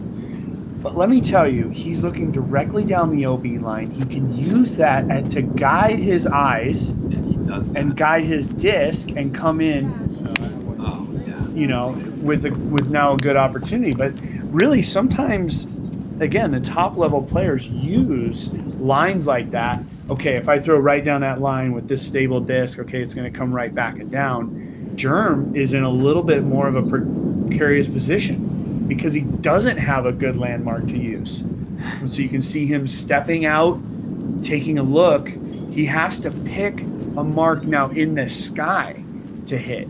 And so it just ramps up that level of difficulty. It's pretty clear from just the body language that he was not super comfortable with the position he's in. But he throws a great shot. He's on circle's edge, and both of those players are going to be putting with the water behind them. It's a fat side of the green, but this is what makes the hole challenging, because even if you are on circle's edge, it's a little dicey with the OB behind you. And we can see that's why a shot like Erik's, you can see him in the distance right there. He's looking dead straight at the green. He could go backhand, forehand, whatever he's comfortable with when it is his time to throw. Yeah, there's no doubt. And again, I mean, he put himself in this position down here. But it also creates a different angle. We're not sure if he practiced from down in that area. That's something that's, I personally, I really liked the angle that Nate Perkins left himself with, because again, he had that nice line to to choose from. So really from an angle that Brian's at, he's similar to where Jerm was, but where Erik's at, he has to go way more out over the water to put it into the, put it into the green. So beautiful design on this hole. Brian going out over that water, trying to take it in, just coming up short, a little closer to the basket in terms of the water side, but still with the same distance putt. And here's Erik Oakley. Challenge that sidewalk off the tee. Let's see if he can put it inside the circle. He's looking right at the basket. You see how much more over the water he has to take it. It brings that water into play. And, I mean, he was right at the edge of the water. I thought he was going to be OB. But parked. Until he got that last fade of the disc, we thought he might be OB and he would have been kind of climbing his spot. Right, and flag dead still. So because of the direction of the wind, there's that big set of trees that is just to what is the viewer's left at this point, the player's right, really blocking all of that. So, boy, that was a gutsy shot by Erik. And again, who knows if he was able to practice from that position. And it sounds like Macbeth did tap in for eagle on 18. We haven't seen the score pop up on UDisc, but we've heard from the studio that he was putting. So we'll get you an update on that as soon as possible as we watch our feature card approach the green on 17 in what has been a thrilling day of disc golf here at Brazos Park East, a.k.a. the Beast, at the Waco Annual Charity Open presented by Dynamic Discs. You first, homie. Okay. Players are assessing their lie, and it looks like Brian's going to be furthest out. He's put a valiant effort up. If you're just joining us, Brian's been dealing with a toe injury, potentially a broken toe. He's playing through it. There were words early that indicated that he might be playing with a boot on. He's playing with this sneaker. He's been battling, and he is 5 under par. This to go 6. Come on. Oh, that's weird. Oh, just high clips the flag, but he should have no problem cleaning up for his par as we see two of our leaders, Jerm, second place, 13 under, putting for birdie, as well as Nate Perkins. They have similar putts. This is a big moment in the first round right now to see if both these guys can cash out or if they're going to grab the momentum going on to hole 18. That's a mini fist pump right there. That's a mini fist pump, but boom. Big Jerm showing some real resolve in this round. Being the 2-time champion, you have all of the pressure on you, and I mean he's 14 under now. So and Nate can't respond. He just misses. As these guys clean up for par, we're gonna throw it over to 18, see if Macbeth can tap in for eagle. And here he is. Big eagle putt. Looks like the wind is at his back. And he cashes it in. Dead center. No problem. That's going to jump him 7 spots up as we watch our lead card feature competitors tap in for par. And all of a sudden, Macbeth's round has become something to write home about. With an eagle on 18, he's 10 down, tied with James Conrad, Alex Russell in the top 10 on the chase card. And that took his round from mediocre to very, very respectable and put him right in the mix. We saw him make a huge charge on day 2 yesterday, and we're going to cut to our chase card now, who's teeing off on hole 18. With the tailwind, Nate, you expect him to go over the water here. Yeah, I would say 99 out of 100 players are going for it, and players of this caliber, unless they decided before the tournament even started that they were going to play to the left side. I would imagine to see all of these players go for this. And, can you imagine a 4-time world champion riding home about a 10 under in this round? I mean, hey, Mom, I'm 4 strokes behind the 2-time world champ and the 2-time champ of this tournament. No, but you're right. You're really right. That was a big finish for Paul. He'll be frustrated in his own mind, and he'll be looking to have a big round tomorrow and jump up into, a little bit closer to our leaders. But look at what we see Eagle lining up for. Like, he's going to throw a spike. And this is unbelievable. Wow. It's almost a 500-foot hole. He's trying to throw a spike. 492 feet. And he gets it to Yeah, it's in safe bounds. in bounds. Yeah. On the skinniest part of the entire, what we would call a peninsula, the backside is OB, short OB. It gets skinny. He will have a putt for eagle. Yeah, no doubt. And, this is what I'm saying. And for all you fans at home, if you come up with a game plan in tournament play, it's so important to follow it. It can almost help you become more confident. Sias practiced that way, and now he's playing it that way. So big ups to Sias. And we'll see what Chris Clemens has got for us. Going for the big sidearm. I love it. I don't know if I've seen a sidearm over this, at least not today. Yeah, definitely not today. But yeah, he's you can see he's amped. And Chris and Eagle are tied at 10th at 9 down. He saw Eagle throw it safely over. It looks like this looks pretty safe as long as the D is right. Looks gorgeous. Safe. I mean, that's, right there. We got blue flags at the edge of the circle. Yeah, absolutely. So it looks like Eagle and Chris, both at 9 down, both tied at 10th, will have a chance to increase the score. Maybe knock Macbeth, who just got onto the chase card, off of it for tomorrow as we watch Seppo. Big hyzer. Yeah, Seppo's the big spike hyzer master. He's one of the best spike hyzer throwers of all time. And, hit the crowd liking it, giving him a couple little claps there. Call that a golf clap. But, it's interesting. If we were to just take this exact same hole, right, we're 492 feet, it's par 4. And you might be asking yourself, well, par 4, huh, 492. If you were to turn and flip the wind into basically what it would normally be, which would be a headwind, all of a sudden it does become difficult. If those players don't have that big arm, that extra, they have to play that left side, which has OB left, OB right, and then you have to throw over the water, of course. It turns the hole into something that's totally different. I mean, we saw Macbeth throw a controlled drive and skip it up to the pin on a 492-foot hole. So wind playing a huge factor on the outcome of this hole for this round. I think we should definitely get an overview of it at this point. Yeah, let's take a peek at what we're talking about from above.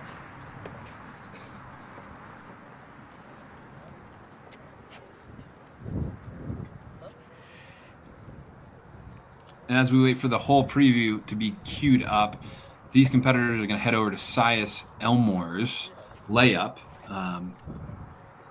As we mentioned, the hole is 492 feet, and Sias doing the safe play over to the left, which this preview won't feature, Nate.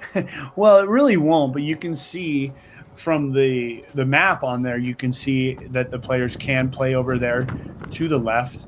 But yeah, they can only play so far to the right as well. But you can see the pin is on like the epicus of a peninsula right here. And you can see the backside of the circle is OB. And right where that guy in the blue shirt was standing is where Ricky Wysocki threw his disc out of bounds off the tee and made the putt for birdie still. So one of the reasons why he's 14 down is because he was able to birdie after an OB shot on a par 4. Sias kind of showing why the layup's not necessarily easy either. It's a very narrow strip of land, and he took it out wide to ensure that he had the right distance to have a big swath of land to land on. Yeah, definitely, and that's sort of that peninsula where Eagle ended up skipping and landing is really tight. So, yeah, I mean the layup, no easy opportunity either. So, yeah, we are here at the Waco Annual Charity Open, presented by Dynamic Discs. If you didn't know, the name is a clever acronym spelling out Waco. We're at the Brazos East course. It's called the Beast. We are very thrilled to have an exciting day of disc golf action. We saw the women in the morning. We've got our last two men's card. The second feature card, or the chase card, is on the green right now. We've got some big putts coming up for Eagle. And we also have our lead card back here on the tee. There we have our two main competitors on this card that are really leading the way today, Nate Perkins and Big Jeremy Koling. Big Jeremy now tied for the lead at 14 under par with Ricky Wysocki, who's already in the clubhouse. Nate Perkins tied for third with Matt Dollar at 12 under par, both in line for the lead card unless something dramatic and disastrous happens here today. But it's been a great day, and I'm Jeff Spring, your host of the show, here with Nate Doss, 3-time world champ. We've just been really happy to call this great action on the course today. Just a big thanks for Nate joining me on this broadcast. And a big thanks to the Disc Golf Pro Tour for providing great live coverage of this disc golf event put on by Ryan Draper and his team at Waco.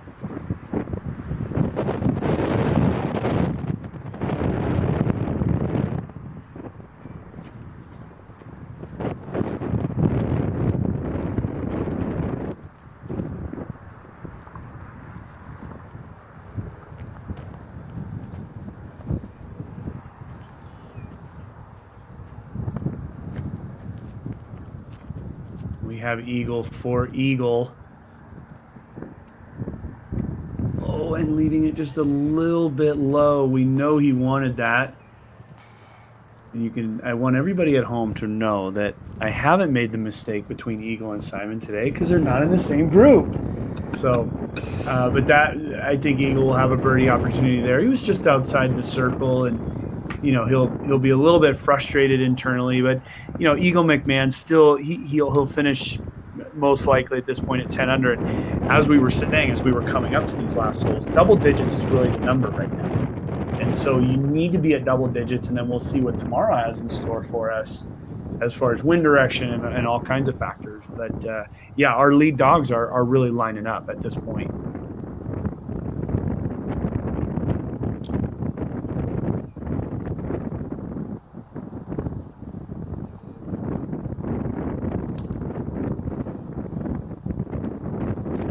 Yeah, and Seppo you could see he was just trying to flip that one into the headwind, and it's so tough into a headwind like that. He got the nose just elevated enough that it just pushed it up and out. But yeah, that's the thing.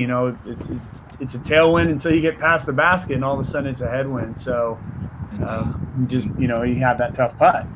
Exactly, and it shows you a lot about what the last two holes can do. That Eagle and Seppo were tied, I believe, coming onto this hole, and now Seppo is 6 under, and Eagle looks like he's going to move on to 10 under as we see a great Eagle putt from Sias Elm. Oh, that was for birdie because he was the one who played it safe. Yeah, he played it safe and he played it over, and he was able to convert his birdie. Jeff's just over here running the numbers right now. He loves the U-disc, and that's awesome. I mean, that's what it's all about. Here is Seppo again. That was his eagle putt. Oh, and just sneaking it in the left side. Yeah, he's thinking to himself, come on, man, just put it in the middle. Here's Eagle. And there you go, Eagle, 10 under par, double digits. So our lead dog on the Pro Tour, of course, winning the Memorial Championship, 10 under par.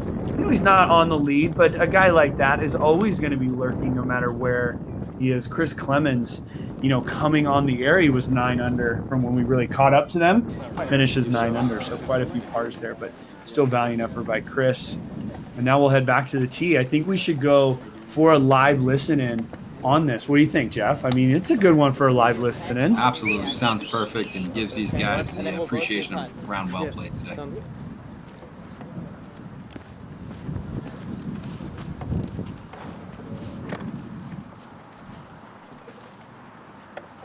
On repo.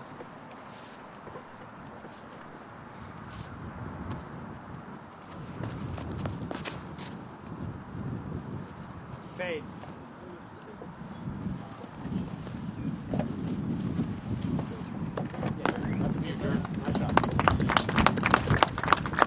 Safe. And we believe that to be safe. It was a big hyzer that didn't want to move left, just stalling up there. But Jerm seems happy enough. Our fans at home are going, the crowd's clapping, of course it's safe.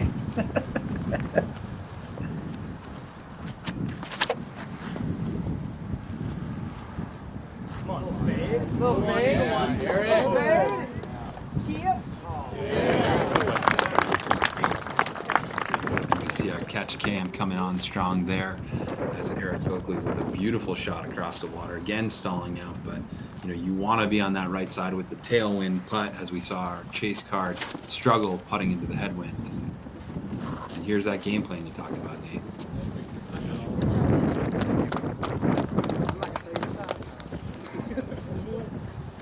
No. I'll never stop.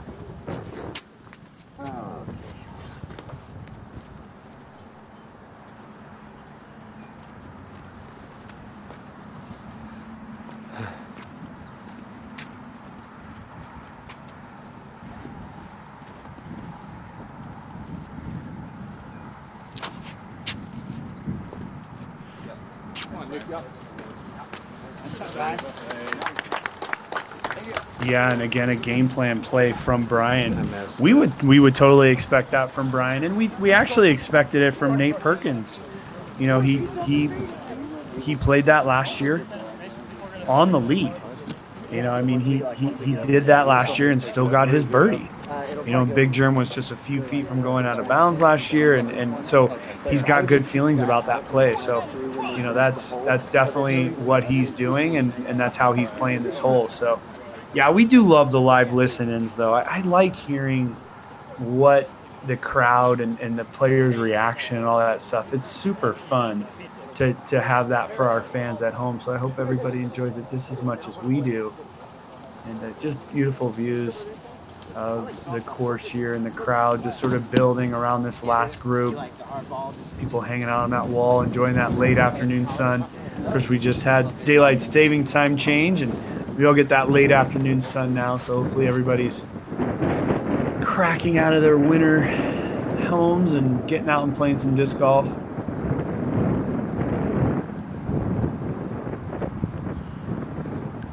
This is what I find so strange. He plays the backhand off the tee, and then he plays a sidearm on the second shot.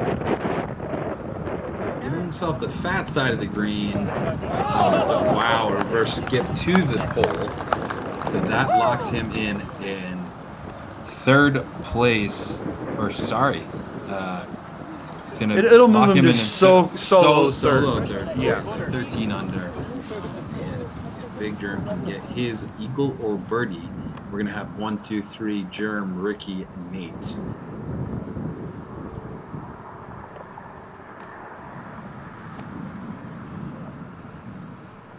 go in the hole. Then it'll be back there. Little too much mustard on the hot dog, goes over the back and out of bounds. Yeah, you know, it was weird right there because that's where the wall ended, and we didn't see a continuation of a line. So it'd be interesting. You know, it was really close. We saw the edge of the circle there, and but yeah, just he's a little too much sauce on the dog there, man. Absolutely. But it is going to be in question. It did look like a wall ended. So as we know, the players are going to decide. Maybe we can listen in to their discussion and preparation. What a day on this course at the Waco Annual Charity Open. Brazos, Park East, the Beast, and we're closing in on the final moments. And I would say at this point we've provided commercial-free coverage for over 8 hours today. So Absolutely. Good stuff, you know. I mean, we've been happy to talk and recognize our sponsors, but it's been nonstop. You know, from Chase Card, we've been cutting 17 and 18 all day, and it's just been one thing after the other as we look for big disc. Well, no, Big Germ's disc was right on the wall. All right, there we go. I mean, he hit that wall and stayed in bounds. So big. I mean, that's big news, really, in this position. Wall, or the keen wall, as some call it, really helping Germ out here on the final hole. He's going to have a putt to go. Incredible 16 under. Yeah, and he's just asking our cameraman to move, which is his right to absolutely do. You can see there's the edge of the circle. This is for a 2-stroke lead and a 16 down. Come on! Oh, I thought that was in. Wow. Oh, and he wanted it so bad. We could hear his reaction there. Just, oh, man. I mean, he's still going to have a 1-stroke lead, but he wanted that 16, and it's still a great round by Germ. I think this tells us that Bryan was in bounds there. He just has nothing. He's looking like he's not too pleased with his lie. We can tell he's in it deep. He may have to get creative here, but you're right about that eagle putt. He wanted it bad. It's the cherry on top of a brilliant round. I don't think he's going to be too disappointed with the 15 under, but you know, it was very close to going in. He felt good about it. He felt good about his putting stroke all day, and we know with Germ that's kind of the key metric for him in bringing home. Oh my God, homie. And you can see the big putt going in for Bryan as well. I mean, wow, Germ coming in. He's distraught after this missed putt. He comes in. Wow. Gives my boy a pump. I mean, what is that? That's a 6 down. 6 down for Bryan. Great job. Toe. Great job by Bryan. Unbelievable finish. Yeah. This is now an eagle putt. We're just having fun here at the end of the round, but this is serious for these guys. These are important strokes as the tournament moves forward. He had a tailwind putt before. He was just low. Kept it up that time. And cashes in for the eagle. Something I've never done, I don't think, in a tournament is have 2 eagles in a single round, and Erik's done that. So good for Erik. Just a 6 down for the round. He'll be disappointed in his finish. So Jeremy's tapping in for a 15 under par. And Nate Perkins doing the same, shooting a 13 under par. Really an incredible day out here in Waco. We saw so much disc golf. We've got a great leaderboard packed with big names, lots of talent, unbelievable scores. The leader in the clubhouse, Jeremy Big Germ Koling at 15 under par with Ricky Wysocki right on his tail, 14 down, 2 incredible rounds. Nate Perkins, who lost in a playoff to Big Germ last year, 13 down, and Matt Dollar with a great round of 12 down, rounding out our lead card for tomorrow. Nate, you and I will be back here. What are your big takeaways today? Well, I mean, my first big takeaway for sure is that while we could maybe call the first tournament of this season a sprint, I mean, this is a marathon, this course. The Beast name is really no joke. I mean, these players were out there for quite a while, over 3 hours today, and dealing with wooded holes and open holes. I'm really interested to see the rest of the tournament. Both the last 2 years have given us great drama. So what I take away is that these players, even though the course is so difficult, the pedal has to stay on the metal here. And I'm really looking forward to it. It's great to see Ricky Wysocki back up in there in a lead group. We're going to see some interesting shots out of Matt Dollar, as we always do. Yeah, and, you know, Jeremy Koling and Nate Perkins, can't say enough about them continuing their great play. So, boy, I'm just excited for tomorrow, and yeah, can't wait for it to just see maybe some of the stories that lead us into it. Yeah, we've got a great chase card as well. Check out all the scores and action on UDisc Live. Of course, you can watch this broadcast again on DGPT.tv. I'm Jeff Spring, and this is Nate Doss. We've been proud to bring round 1 coverage of the Waco Annual Charity Open presented by Dynamic Discs from Brazos East course, the Beast course, Nate. And a big shout out to the TD and his staff. Ryan Draper putting on a great show as usual. We're excited to be here with the Disc Golf Pro Tour, and we're going to be back tomorrow bringing you live disc golf action, starting with FPO in the morning and coming back with me and Nate for MPO live coverage in the afternoon. Any parting words? I say get out. There's sun still on the West Coast. Go play some disc golf, and we'll see you guys tomorrow. Thank you.